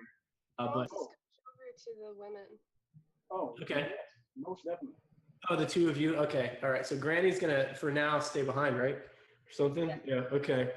And Inara and our friend the Colonel here head back. So you guys can move your characters back up there. That's fine. Move Marvadale back here. All right. So these ladies, they sort of very, very predictably look with great scrutiny at Inara. They sort of give you the side eye as, and then when they see the Colonel coming, they just sort of their expression just magically seems to soften as they sort of almost rush over like fans at a concert or something. They sort of flock to toward the Colonel and say, "Oh, it's a pleasure to meet you, sir. Where have you where are you headed exactly? What is your business on this train?" Oh, ladies, it is such a blessing to be in the presence of such refined, gentle women. I am on my way to Tuscaloosa for some business, of course, before heading back down to Pascagoula, my home, where my very large house is. I would love to be able to show it to either or both of you one day. And as you're saying that, sort of like you're like sort of holding out your hand, or sort of like to, you know, some sort of gentlemanly courtesy, like kiss the hand of this woman that you're speaking to or something. And as you're reaching out to do that, your hand, you're sort of, your hand on her hand is sort of cut off, as stepping through is the young gentleman who was the one with the shaky hand who had shot Jerry initially. His name is Eugene. So, pardon me, sir. These ladies, they are with me. As he sort of blocks the way here. Jerry, what was your name again? Eugene. What was your name, son? No, I didn't give it, sir. Are you sure that with your nervous countenance you are able to stand for so regular occurrences, the conversation between the ladies and myself? Perhaps you should sit your fragile self down before more harm comes to you. Nervous? What? I ain't nervous, you son of a bitch. I got this under control here. You just get your ass back in that car back there. Oh, pardon me, sir. I had no idea you had ever met my blessed mother. Perhaps we should sit outside and discuss this between gentlemen, man to man.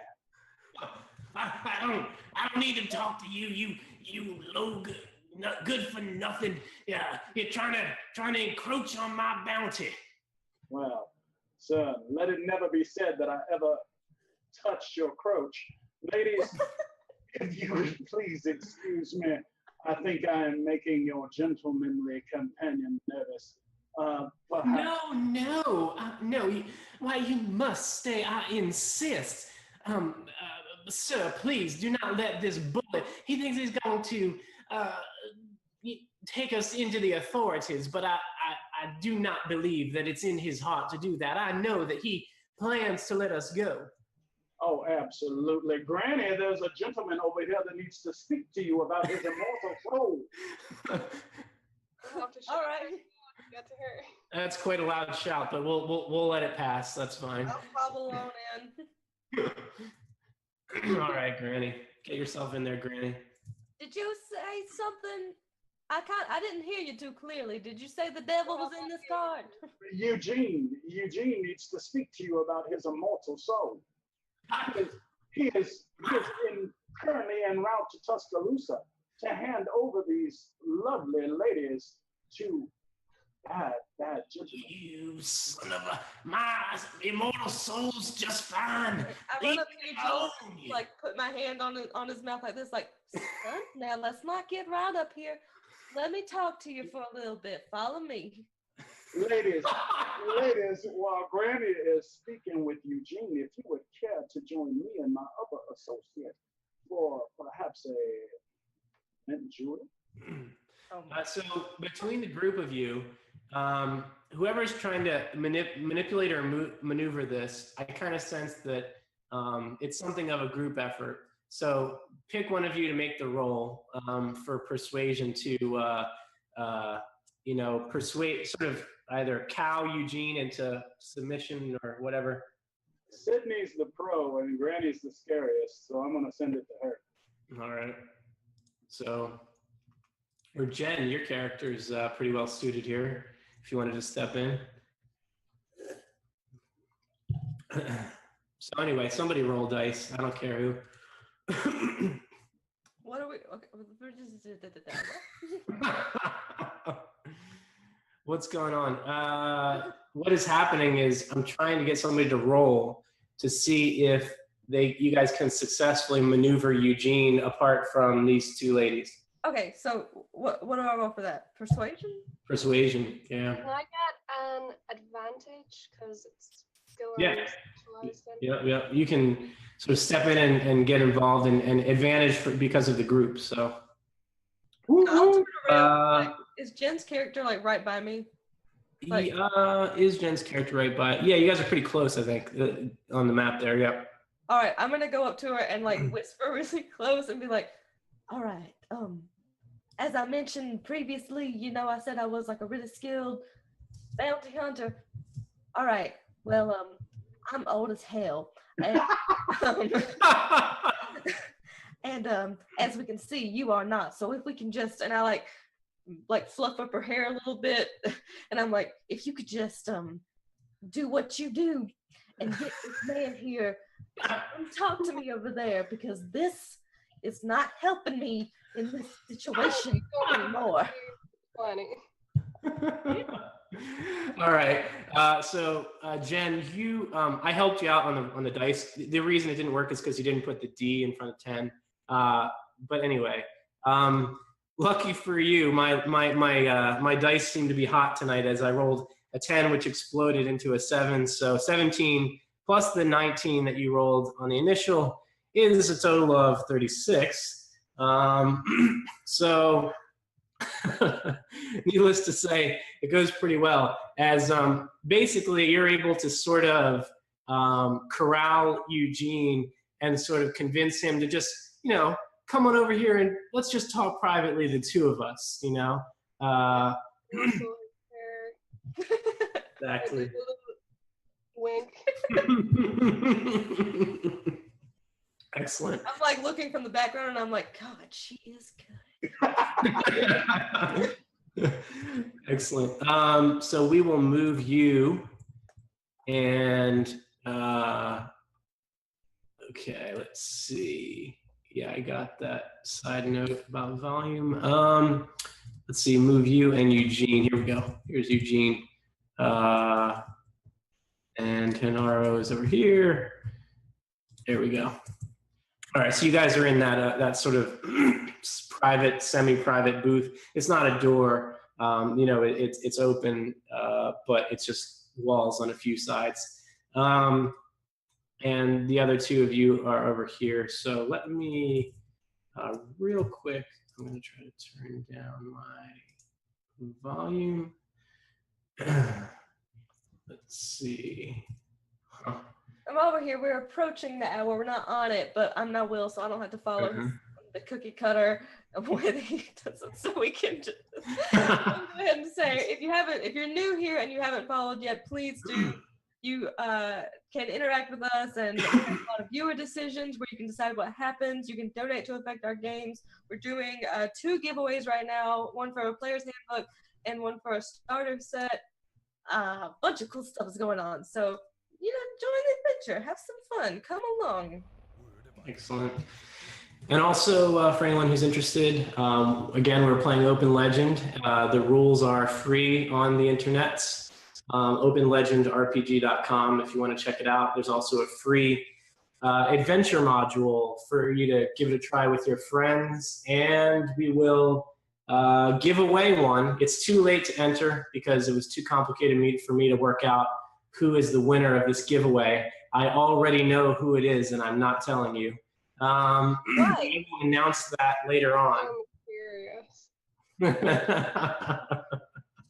What are you going to tell us?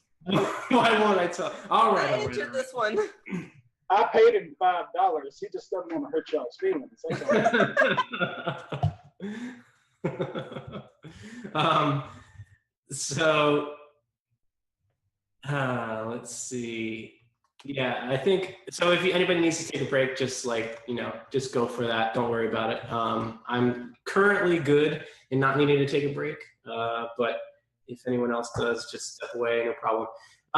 So the answer to the question, but so the whole point is, if I wait until the end to announce it, there's so much more. It's just, I don't want anybody to, peace out just because this precious information that I happen to have has been revealed. All right then. I'll chill. All right. Chilling, I guess. And who's not chilling though? Cybernetic Punk, because they just followed this adventure. Thank you so much for the follow. You are a gentle punk and a scholar. We're so glad to have you here. Nice. Gentle punk and a scholar. Grunge punk and scholar. Yeah. That's like a not a grunge punk. Thanks, Tyler. Nice. Well, thank you for stopping by. All right, so I might be peeping in a little bit with my ghostly voice as Levchan kind of left. The webcams is kind of messed up for the moment, so hopefully we hope that he will join up shortly. Yeah. I did not know that he was going to turn his camera off, so that's a shame. But that's okay. But he is out for a couple of minutes, I guess. Yep. Yep, back at it. All right, thanks. That was God. So you guys are. Oh, sorry. What did you say, Jen? I think that was God. He's God, Swedish.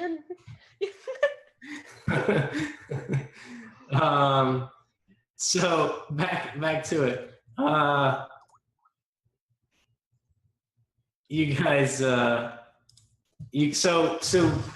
Jen, or so actually it's on Granny. You guys are trying to. So Jen has successfully sort of distracted Eugene. And Sydney, what is your character doing here? I'm gonna like gesture for them to come over this way because I need to talk to them. All right, very good. They do. That's fine. You know, they sort of they approach you. All right, so I pull Eugene in, and Well, Eugene's over with Inara. He's being distracted. didn't they come over here? What? Come on, Eugene. Yeah, they're coming this way. Okay, I'm confused. What I thought was happening was that you guys wanted to speak to the ladies alone, apart from Eugene. No. I want to talk to Eugene. Like, the ladies can suck my toes. We'll get to them later. Oh, well, okay. So you're with right. Okay, so you're with Inara over there in the booth over here. Okay, that's fine. You guys sort of crowd in the booth and are both talking to Eugene, and we'll get back to the ladies and what Mike is doing, talking to them. All right, so Eugene's over here. What can I do for you, Granny? Did I hear correctly that you are taking these ladies to some judge of some sort? What is your purpose here? Well, they have they do have a bounty on their heads. Sorry, wrong accent. And I was just taking them in to collect that bounty, of course. What does that have to do with you, Granny? Well, I think we might have a common purpose on this card. Really? Well,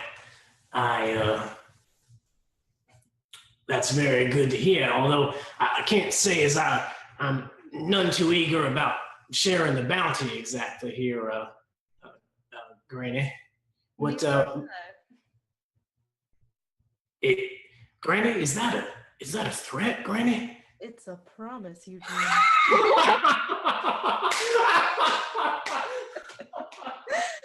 Oh my gosh, that's too much. It's a promise.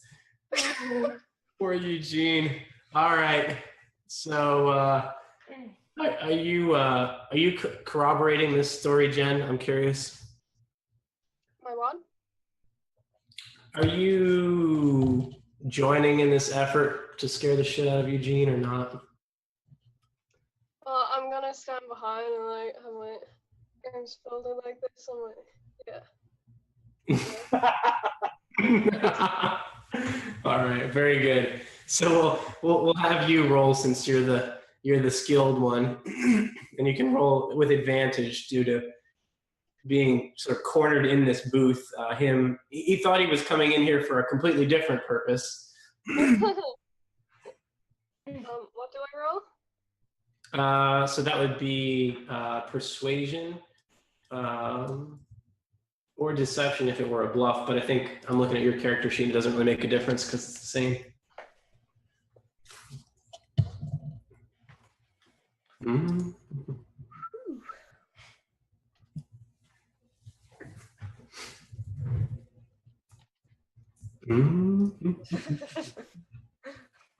Southern noises.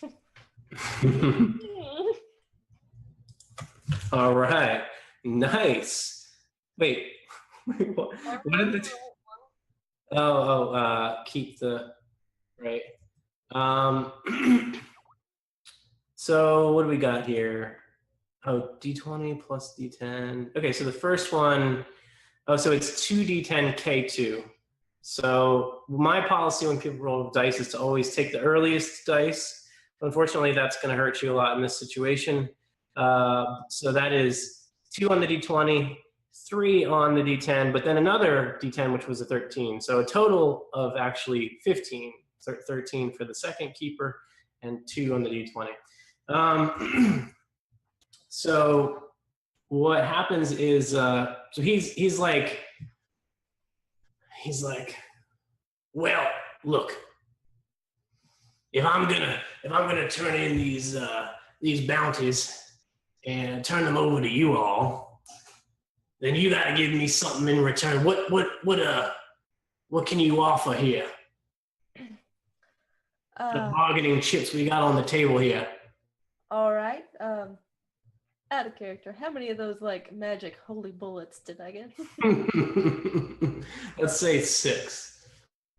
All right. All right, back in. Okay.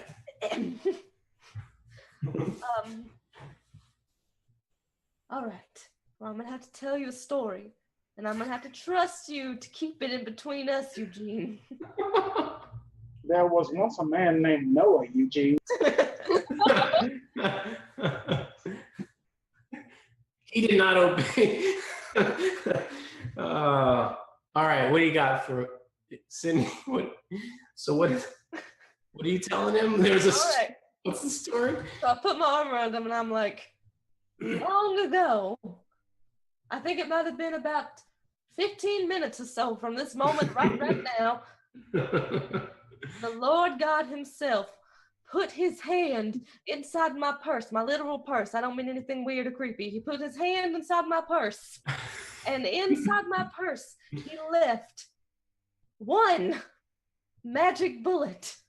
Not the one from the TV infomercials, a real one. She reaches in her purse and pulls it out and says, notice the white glow of the Lord radiating from this bullet here. Not 2, not 3, but 1. Yeah. Just one, that's right. Now, hush now, honey, this is my story. Okay, I'm following, Granny. What are you All trying right. to say?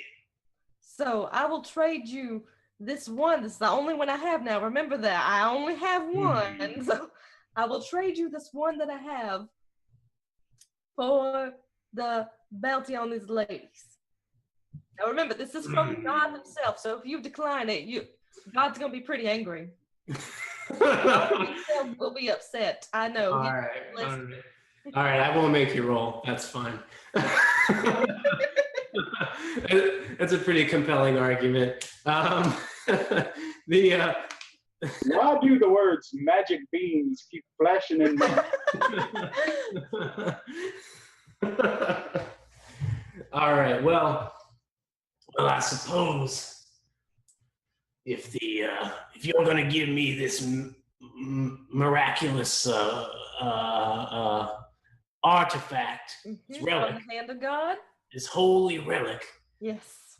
then I suppose I can let you take things from here with these 2 ladies and this bounty. Thank you so much, Eugene. I knew you were a man of God. Why, of course I am. He smiles, grinning ear to ear. Let's see that bullet there, Granny. All right. So then, like, she does like this like gang dab where she like secretly puts it in his hand, like that thing. And she's like, "You keep that in a safe place." I certainly will, ma'am. It's been a pleasure doing business with you. You as well, Eugene. You as well. As he sort of tips his hat, sort of drops the bullet into his sort of back pocket here, and he goes up and surprisingly, he doesn't explain anything about why he's doing this. He actually just goes ahead toward the front of the train. So the front of the train is the left side on the map here. So he sort of works his way through the crowd and past the bar. I didn't mention it before, but that's okay. This right here is our bar. So that's why there's a crowd. Sort of, it's like the sort of cocktail lounge car that we're in here. And he actually disappears through the door and heads on up to the front car, the front of the train, out of sight from the rest of y'all. So you guys have now successfully eliminated the competition on this bounty. While standing at the bar with the ladies, I look at them and go, to be honest, ladies, I'm quite surprised that even God would place his hands on that woman, but at least you are now free. Wow. And so I don't even know what you meant, Mike. Which woman were you referring to just now? He was referring to the real big pandas we were talking about because they just followed. Thank you so much for joining the adventure. You are a gentle big panda and a scholar. Yes. I was referring to the fact that Granny was talking about God laying his hand on her. No, in my purse, son. And seeing as to me she appears to be rather old and shriveled, I am amazed that even he would lay his hand on that. Right. But it is all for the blessings of the freedom of the young ladies. Oh man. Wow. Well, it's nothing personal, Granny. The old should just not be alive. That's all. Oh man, this is just brutal today.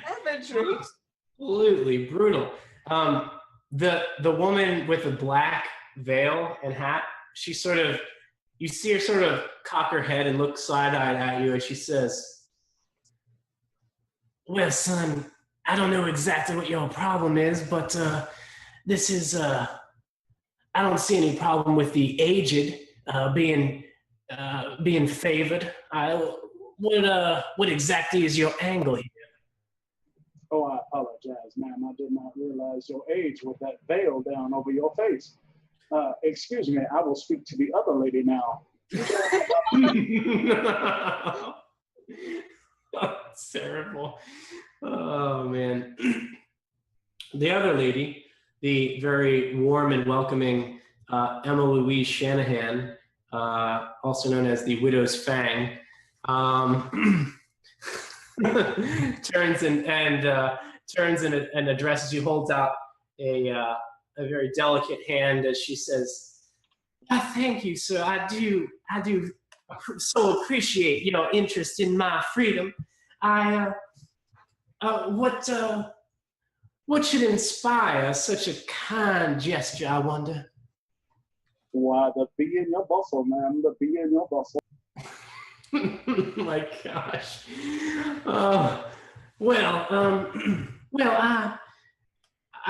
I don't know what to say, sir. I'm speechless. You have rendered me unable to respond. Well, then perhaps we should share a repast of a spiritual nature. What would your drink of choice be? Yes. Well, I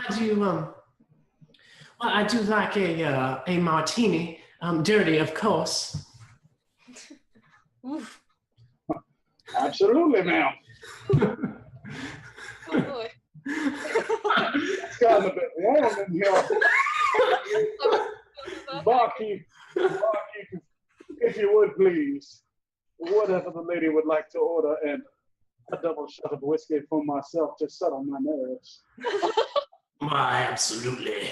As the bartender just takes and begins to pour whiskey and mixes a martini, shaken, not stirred, of course. Sliding it across the bar to your character, Mike. He tells you how much it is, and you pay it, and then you, what do you do next?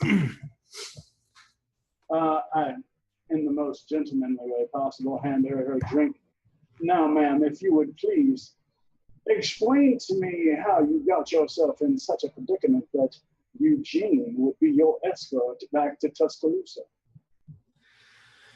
Well, that is a very good question, sir. To be honest with you, I had hoped that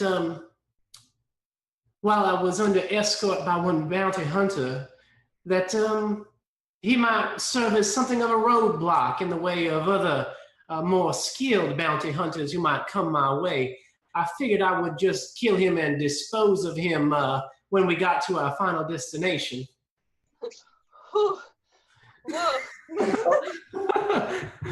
I was correct. You are a petunia of my particular preference.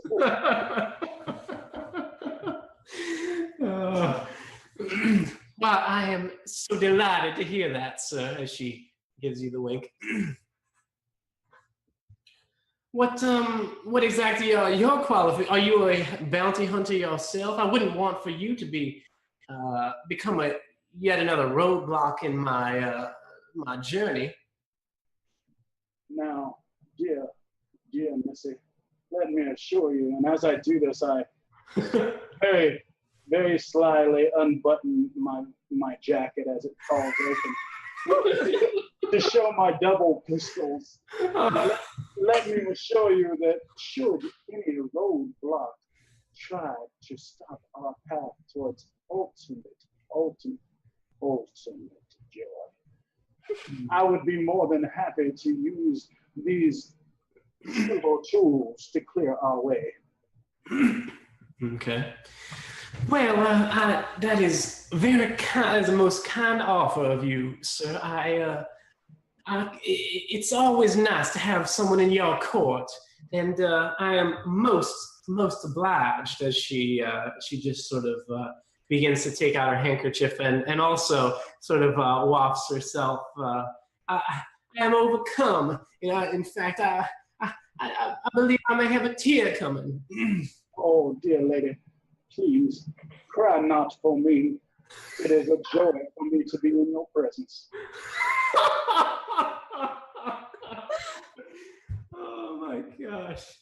Oh jeez. Oh, I love like all role play sessions like this is great. Anyway, I'm biased. So okay, very good. So you sort of got in her good graces, as it were. With Eugene out of the picture, what are the other two doing here, Granny and Inara? What's the girl with the black veil doing? You can't see her face too well with the veil, but it's not entirely opaque, so you can see through it. And she looks to have a rather sullen and dejected, angry kind of look on her face, and she's just sitting off to the side. So actually, she is right where she is on the map. And there's she's sitting next to Shoujo Rebecca, who just followed. Welcome to the adventure. You're a gentle Rebecca and a scholar. Thank you so much. Woo! Yep. All right. I'm gonna go over to her and I'm gonna sit down. I'm gonna be like, "What's got you down?" All right. So she sort of looks at you like very skeptically, sort of gives you the eyebrow and says, "It's got me down. I was well, I don't appreciate this sort of ageism, as it were. Is this your friend here?" She says, pointing to Mike's character. I don't think he's he's not a very nice man. Not what I would call a gentleman anyway. Yeah, he's one of the best if you get to know him.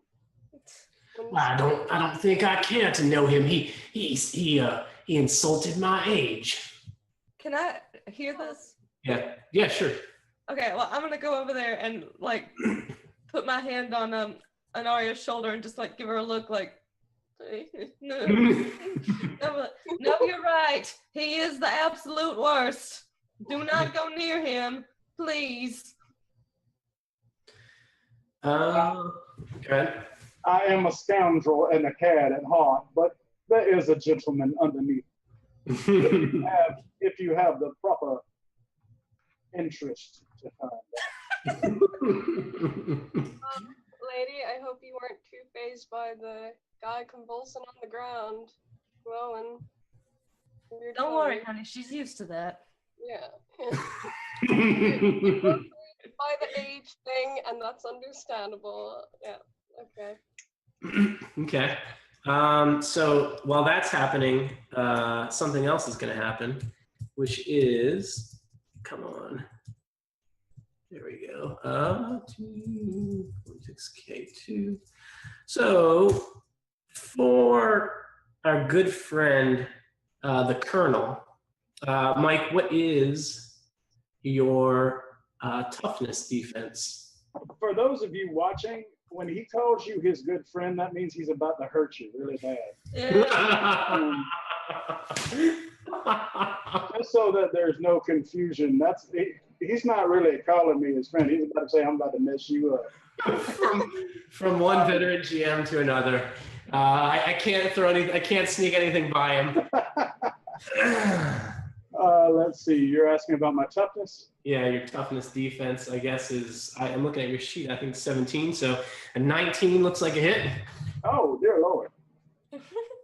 So as you're sipping that whiskey, you have the fiery sort of burn that one expects. It's sort of like, it lasts for a good, 5-10 seconds normally, or whatever it is, right? But this time, it's almost like you've eaten a habanero pepper or something, as the heat just seems to be escalating rather than sort of curving off or sort of going away, and you begin to feel rather tight in the throat here. Dear Lord, I feel like I have. Sir, is this fortified with hot sauce? What the? And what happens next is as you're sort of like trying to compose yourself. Let's see. Okay, our D8. You, unbeknownst to yourself, you have been afflicted with the ongoing persistent damage bane. That means that you're going to take damage at the start of every round, and starting with 5 damage in the first round. As you're sort of trying to compose yourself and keep it in, you're like, is there something wrong? And you're trying to sort of whisper so as not to, and all of a sudden, a mighty cough, and you go and there's blood all over your hands as you cough. Audio. Please tell me I didn't get it on my suit. It was white and easily stained. Oh my gosh! I very much doubt that you did not get it on your suit, but. Disappointment. Okay, so is there some sort of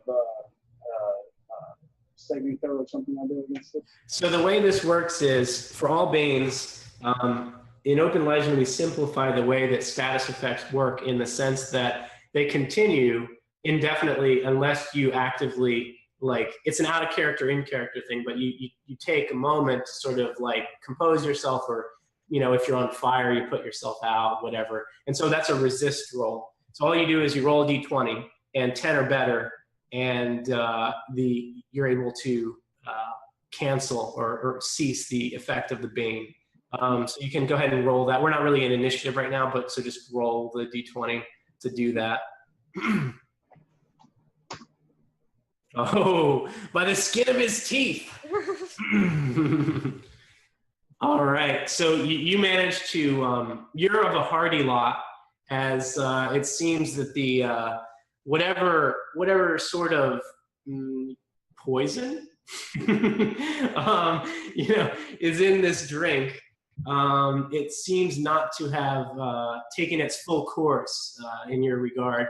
And you're of course still going to have trouble speaking, and your throat is just ripped up to shreds and bloody, but it fails to reach your heart, unfortunately for you.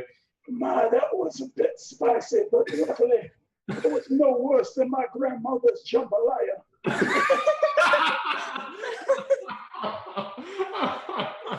Oh, man. Oh, yeah. All right. Jen, roll me a perception check. No. Oh man. You like my elevator music, Sydney? 23. On a 23, you notice being something of an expert in duplicity. You get the impression that like Granny's a little bit slow, right? Like she thinks that this woman's like kind of down or whatever, right? But it wasn't clear to you 100% at first. But as you're sort of watching her mannerisms and her reaction, you feel that this whole thing about being sort of dejected is a total lie.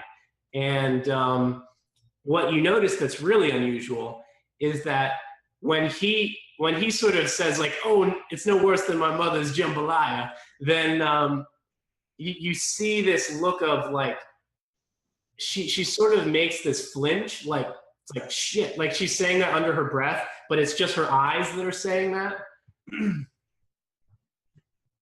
Okay. She would not be good at poker. Yeah, that's why she has to prey on the weak. My good sir, I do think there was a backhanded insult in there. All right. So very well. So you noticed that, Jen, and then and yeah, the bartender quickly sort of like so is there anything at all I can get you to drink to wash it down? I have perhaps the whiskey has been tainted. I have no idea, honestly. And he seems to be almost begging you not to shoot him, except he's not saying that. Oh no, sir, I'm sure that I might be able to relieve my discomfort from some of Granny's sweet tea. I'll be fine. Hello. Granny's +1 sweet tea. Make it happen. I'll share it. I'm not greedy. I'm a woman of God. Charity is a virtue of the holy. Why, thank you, ma'am. And I take me a big swig.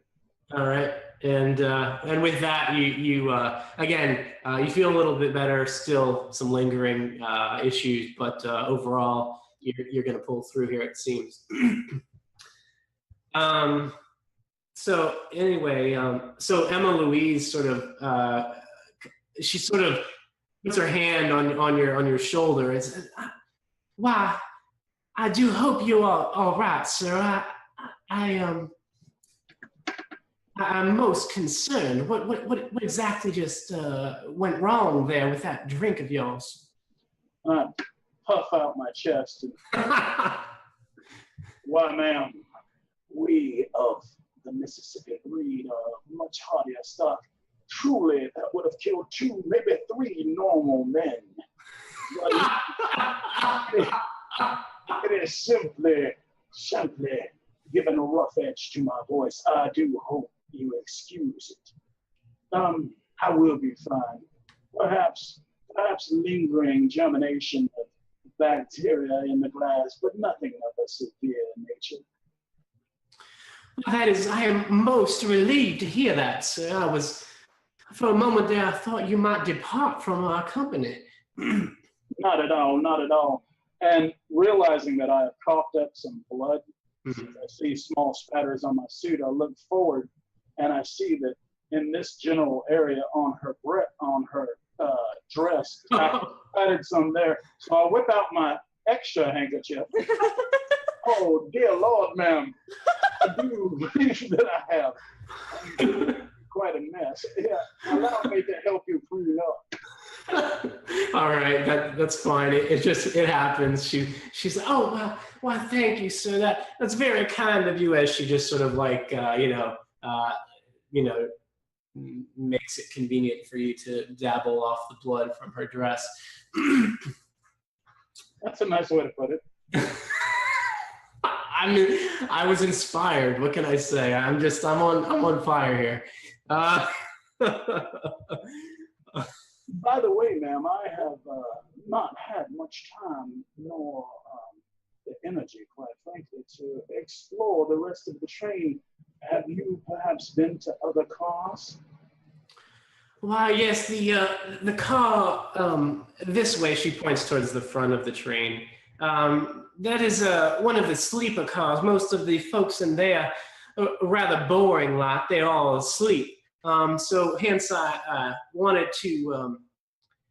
What I can't say is I typically go to bed before midnight as the common folk do. So I made my way back here to the lounge. I understand. My seat is up there, and should I reach a point where I'm going to go back to sleep, then I most certainly.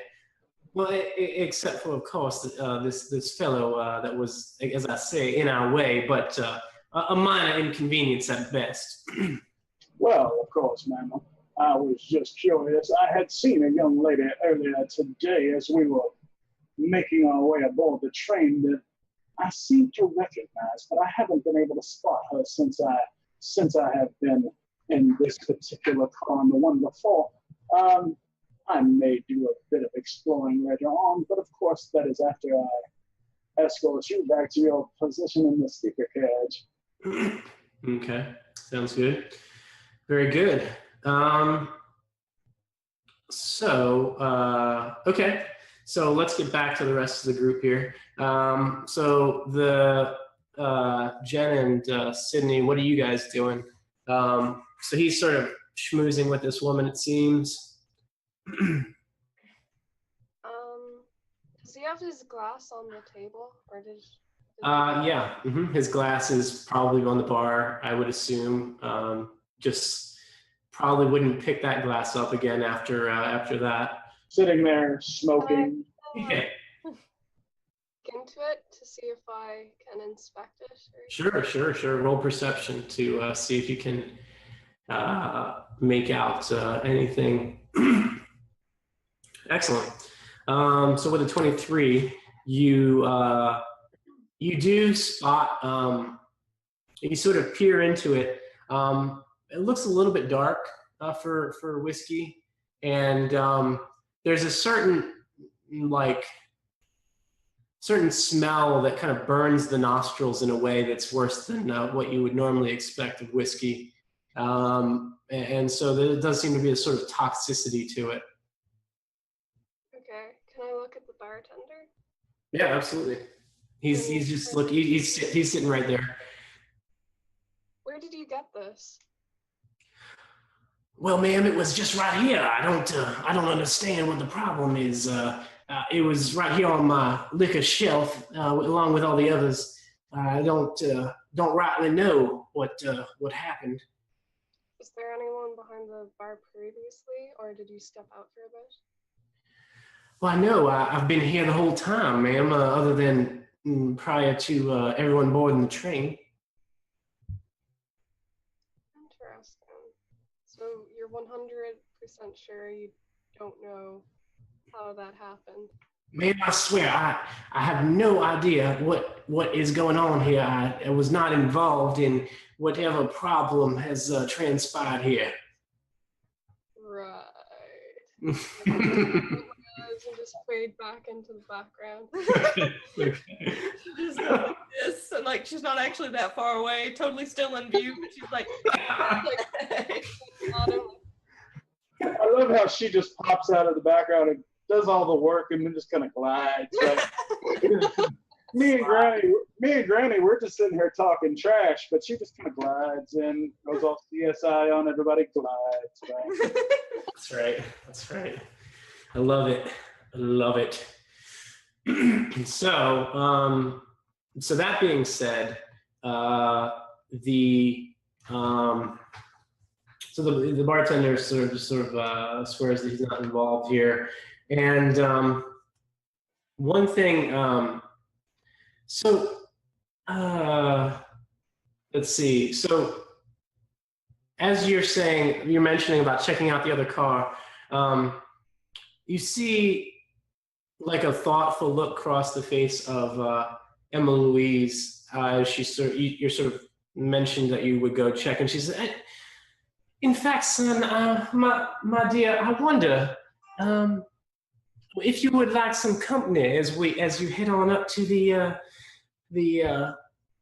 front portions of the car. I wouldn't mind getting some fresh air and a stroll myself. Wow, man, you're so forward. It's taken me a bit off guard, but of course, I would love for you to accompany me. Shall we go? Absolutely. Let's as she sort of sort of gives this sort of she has this reaction like she's sort of waiting for you to sort of move first or something here. As a gentleman, ma'am, may I say, ladies first. As soon as she starts to move, however, I'm going to look back at Jen's character and give her a look like, you better follow me. And then I kind of look at him back, and I'm like, I better follow him. Excellent. All right. As she's moving forward, I'm, of course, going to move to the side so that I can open the door as she exits the carriage. Okay, very I good. imagine, like, I thought I was in a conversation with Jen's character, but I wasn't actually looking, and I'm telling my entire life story. So she's walking away, and I'm like, so then my mother, she decided to move down. But, like, and Jen's gone, but I'm still going. And then one day, the preacher came to me. Yeah, I'm just like a drunk man listening to your story. Yeah. That's great. Okay. Very good. So you head on up. So anything you're doing other than singling Jen's character? Well, like I said, I make sure that she's kind of got my back as we walk out. And as we move into the next carriage, while continuing to hold up this pointless banter with this woman, I'm looking around for any signs of. I'm looking for other people. There's one person in particular that I'm trying to keep an eye out for. You know what I'm talking about. And so this is pretty much just a facade to get a tour of the train to kind of look out for that person. Absolutely.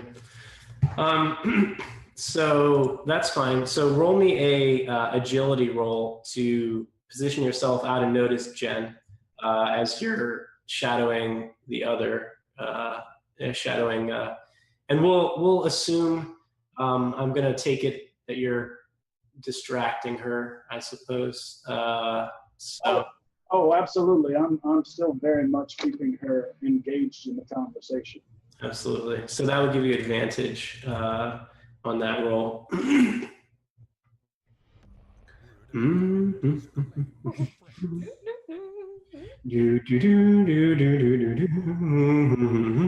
Okay, so what time do you think you're gonna reveal who won the giveaway? Somebody's excited. I just want to know. You forgot to put 20D instead of D20, Jen. Give it a go again. I will reveal that at 3:50 p.m. in 17 minutes. Or 17 minutes? Okay. We're almost there. You can do it, Sydney. I believe in you. Okay. 27. All right. Beautiful. So you're very much out of sight as you are. It's a little awkward because actually, as you guys get into the next car, there's a bunch of sleeping people, and you kind of have to duck behind the booth, which is to say, right near someone who's asleep, and you're kind of like, you're like huddled down as they sort of move. Have you ever seen The Emperor's New Groove? Yeah. Kronk when he has the body over his belly.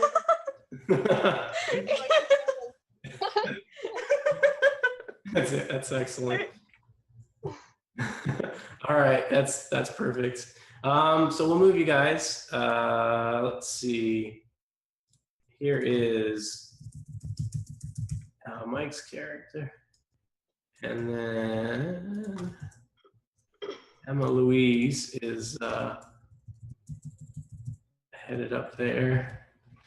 And last but not least, where is Inara? All right, so you're back here.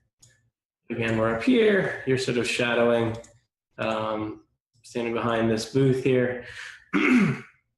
So it is as advertised. Once you get into this car, literally everyone seems to be asleep, and not too much sort of happening or going on as you sort of stroll through the car. And let's reveal the next section just to sort of move things along. So you guys head up here. So we'll change the map. Oh, center up here. Okay. And so you guys can move yourselves as you see fit there. And she is basically following along. Okay. So you guys make your way through the front portion of the car and get up to the next section. And she sort of, takes a moment as you all are sort of standing here. And then the next, let's see, holy crap. I didn't remember when I made this map how much space I left for the there's like all these empty cars. So we'll go ahead and fast forward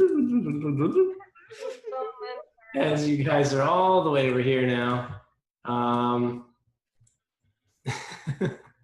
And that's more like it. So in this car, once you get out onto the what are we calling this? The porch? The porch of the train. You guys are standing on the porch of the train, and you can see some movement inside of this train, like through the window. And it appears that whoever the group that's in this train, and roll me a perception check, Mike. As while you're rolling that, Jake Irish 94 donates £1, and it just says Origin. Oh, that's awesome. Thank you.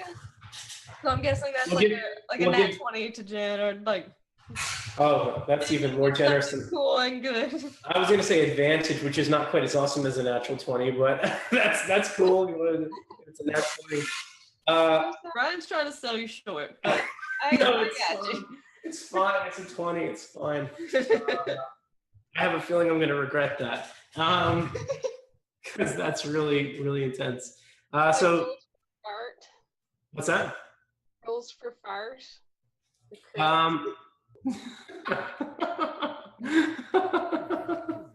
No comments. So, meanwhile, speaking of exploding dice. And speaking of something. Hang on, let me read this. Third edit on grapple as follows. Thank you so much. Third edition grapple. Third edition grapple. Okay, that's what I meant to say. Oh man, it's all close together, and I can't do this. I'm so sorry. That is a name that is meant to provoke a GM response if I've ever heard one. Is that person trolling us or what, Mike? You like third edition grapple? I'm going to drink some more sweet tea. That would be a southern way of saying no comments. It's almost as bad as the word fourth edition. In any case. Saying fourth edition is almost as bad as talking about somebody's mama. You just don't go there. Oh dear. So anyway, thanks for following. Thank you for following third edition grapple. I thought it said Reddit at first, and I saw Apple, and I struggled. Yeah, these are tough times, to be honest with you. So here's the thing that happened. So luckily for Mike, the D8 sort of went crazy there. We got 8, 8 plus 7. So on a 25, you actually do spot a number. Well, on a line, yeah, you spot a number of ladies that might be perhaps ladies of the night, as it were. And you're thinking that you may have hit the jackpot with the search, which we can tell the people what you're searching for, Mike, just for fun, since it is a live event here. All right, so basically the Colonel is half fiction, half real. His dandy exterior is mostly just a cover because he's searching for his niece, who was kidnapped and he believes forced into possible prostitution. Mm-hmm. So he has uncovered some rumors that she's being transported to Tuscaloosa aboard this train, and he's on board to retrieve her, or definitely the people who are holding her to a more gentle rest. Indeed. So the other thing that you notice with a 25 is there are some, I don't feel like making up names right now, so I'm just not going to. But there are some folks who are actually sort of on your caliber hired guns. Like, we're talking pretty badass, like, you know, they're not Wild Bill Hickok or anything like that. But, you know, they have their own. They may be talented, sir, but there are few, if any, that could call themselves on my caliber. Well, look, point being, they're quite the marksman and quite the gunfighter. And there are multiple of them, in fact, 5 armed guards, all who are names that you have heard before. Look, we're not going to say that they're as good as you. We wouldn't want to encroach, but they do have a reputation and a name to themselves, as you do, which is quite something. So you actually recognize these guys, as they seem to be quite vigilant, and they're sort of leaning up against the walls, and you can see them all just sort of like scanning back and forth, watching, and you sort of like, you're looking, and you sort of like duck down just before one of them sort of looks in your direction or something, as you're on the outside of the window on the porch, looking into the car. Well, now, of course, before I started this journey, I have made certain changes to my usual grooming and beard. So as I said, I'm dressed more as a dandy than I would normally dress. But even so, I do tip my hat a little bit forward as if to block the sun. In reality, what I'm doing is trying to block their view from getting a good look at my face. Okay, very good. That's cool. We don't need to roll for everything, so that's fine. That works. So yeah, they don't see, so they don't take notice of you. You're able to sort of you know, keep a low profile here. What is Granny doing, I wonder? Are you back in the train? Are you back in the car, Granny? Yeah, I haven't moved. I've been telling my story. Nice. There's some drunk guy beside her going, "Oh, I need to pray." But other than that, Roll me a perception check, Granny. All right then. All right then. Come on. All right, you got it. So you remember how we talked about this obviously sort of unholy green light, you know, clearly a work of the devil. It seems that you are beset on all sides, as what happens is you're telling your story, and you're mostly not paying attention to your surroundings, but you had this sneaking suspicion that this guy was not paying attention to your story at all. And you sort of look at him, and as you do, over the guy's shoulder, out through the back window of the train, which you're like 2 miles away from these guys now, right? Because they're like 4 cars up. And back in the direction of the car that you started in, you spot a similar, except this is a purple sort of energy, like a flash or something. Except in this case, it's not quite like a strobe light. It kind of comes and goes, but it sort of holds bright for like 10 seconds and then goes away. And then, and it's sort of like this, like one of those red lights that's like a beacon for planes that just sort of lights up for 10 seconds and then back off and then up, And you notice this as you sort of, you're like, son, are you listening to me? As you look at him, and then over his shoulder, you spot this. All right, I'll say the devil is alive, and I'll get up and like start walking towards the light, but not like in a death way, like in a purple, like I'm walking towards the purple light. All right, let us pan to camera right here.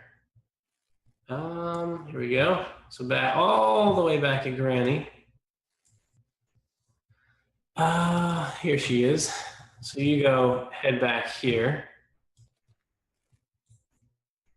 And it looked, your first thought that it was in the car that was specific, or sorry.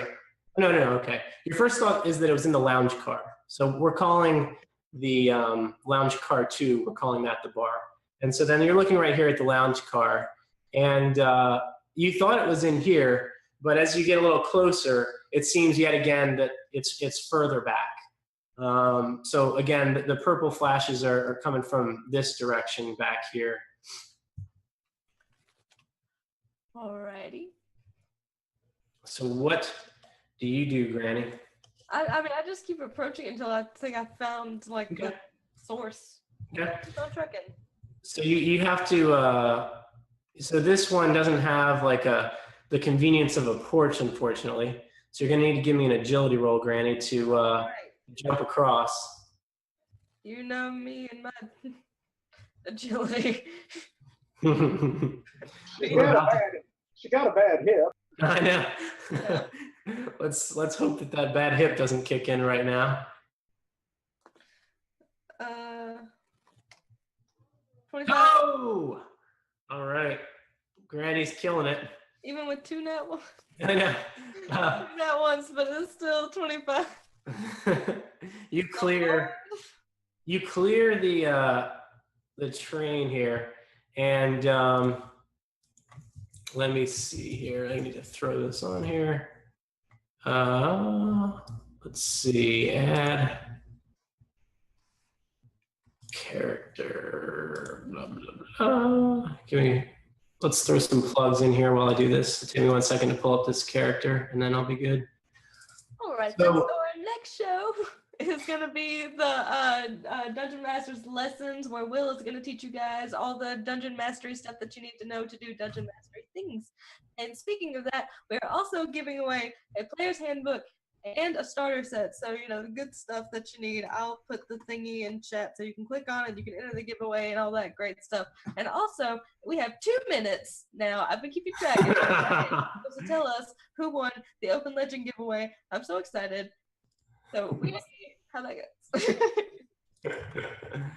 All right. Let's see. Where is this thing here? Let's see. Uploads CD3. All right, here we go. So this fellow, is he gonna fit? Nice. All right. Very good. Okay, so what happens is, as you get in there, you see a flash of light. As you open the door, it's clear that it's coming from within this car. And what happens is you spot, you essentially, the door opens as you sort of like jump through. And as soon as the door opens, you see the purple light, and then the sound seems to like make it stop, as all of a sudden the purple light just sort of stops as you you sort of get in here. So with that, we will announce, because it's 3:50 p.m. Wait. Yes. The Frog 123 donated £5 and says a D10,000 for Jen. So. All right. Come on, Jen. Roll it. Huh? You donated it? The Frog 123. Oh, thank you. Roll it, Jen. You can roll that D10,000, and then I will announce the winner. I shouldn't have said it.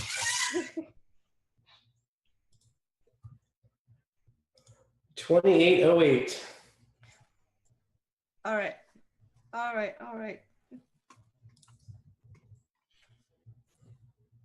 So I'm doing it. Are you doing it? Oh yeah. Sorry, I don't have it. Do you know? Okay, I do. What's the number? It is 2808. All right. Now, as I said before, this is gonna take me some time. I'm not Will. I don't have the speedy fingers, so I'm rolling. And everybody, just bear with me. Everything's gonna be fine. Caster's flesh appears to be trying to get off of her. Oh gosh. What? What in the world? Yeah, being blessed with a wild magic surge is not necessarily what you want to be. Yeah. Your Your skin is trying to run away from you, or it looks as if it is. Well, we will leave it on that as a cliffhanger. As there's the purple light of an unknown source. Jen's flesh is trying to crawl off of her skin. Will Jen's skin ever run off her? Next week. I just want to say, Jen, I was jealous for all of about that long until your skin started trying to jump off of you. I'm not jealous anymore. I'm just Very good. And with that, so the big reveal is that our winner for the Starfall giveaway, one of our first edition prints, which is a wonderful collector's item that has 2 small mistakes in it that will never be printed again, is actually Chad Middleton. So I don't think Chad is with us today. I checked on the channel, but he shared it on Facebook. So he's Big fan. Yay, fan. So thanks, Chad, for following, and thanks everybody who participated in the giveaway. There just might be another one where that came from. I have a few copies that I can give away, so we'll see where that goes. In any case, I think we can leave it on a cliffhanger there and call it a wrap for this week. So any parting words, Sydney? Last words, last will and testament.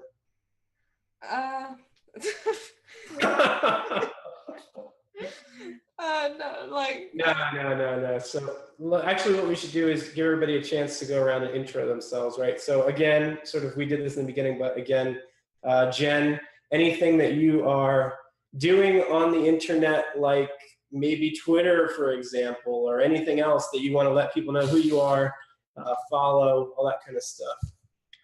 Yeah, so my Twitter is a Happy Halfling, and I also have a YouTube called The Happy Halflings. Nice. Very, very good. Sydney, how about you? Hey. I'm here. You can find me here on Encounter Roleplay, and you can follow me on Twitter. It's @SinDiddyKong. I'll put it in the thingy. And that's it. Oh, and also follow the Encounter Roleplay Instagram, because that's me. I remember that. Oh, nice. And follow Encounter Roleplay, this charming young man with his shirt way too unbuttoned who has joined us just now.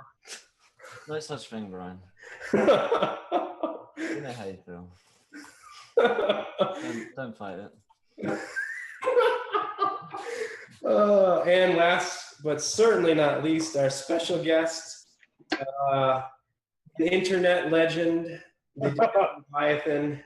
Tell us about yourself. first let me puff out my chest again after being called a legend. I said. No, I'm DM Leviathan. You can find me on Twitter at DM Leviathan. Soon to come with a stream of our own. We will, of course, be working in partnership, of course, with our friends Brian and Will here. Nice. And even Sydney when she's not trying to shoot you with a shotgun. Watch out for those holy bullets. By the way, before I wrap up, y'all thought it was uncomfortable watching me and Brian flirt? That between Will and Brian, that was terrible. You'll get used to it. Just let it in. I just can't wait to send someone to Ireland. Yeah, that's gonna be great. We need to. It's best as like a sudden thing that will just like somebody just suddenly disappear next game. But remind me, lest I forget. You will be the only woman in the world I will never let go first. I am never following you. So Will, on a Wild Magic Surge, Jen, who's from Ireland, her footsteps send people to Ireland. That's great. Anyway, and me last of all, so I guess I lied because DM Leviathan wasn't last. I am Open Legend RPG on Twitter. I'm also my real name, Brian Feaster, if you want to hear boring stuff about code and, anyway, no, you don't want that. But I'm also on Facebook, Open Legend RPG. We sometimes stream, but we haven't lately. We might get back into that. We're on Twitch, Open Legend RPG. And I'll tell you what I would love is for people to join we have a little community thing. It's openlegendrpg.mightybell.com.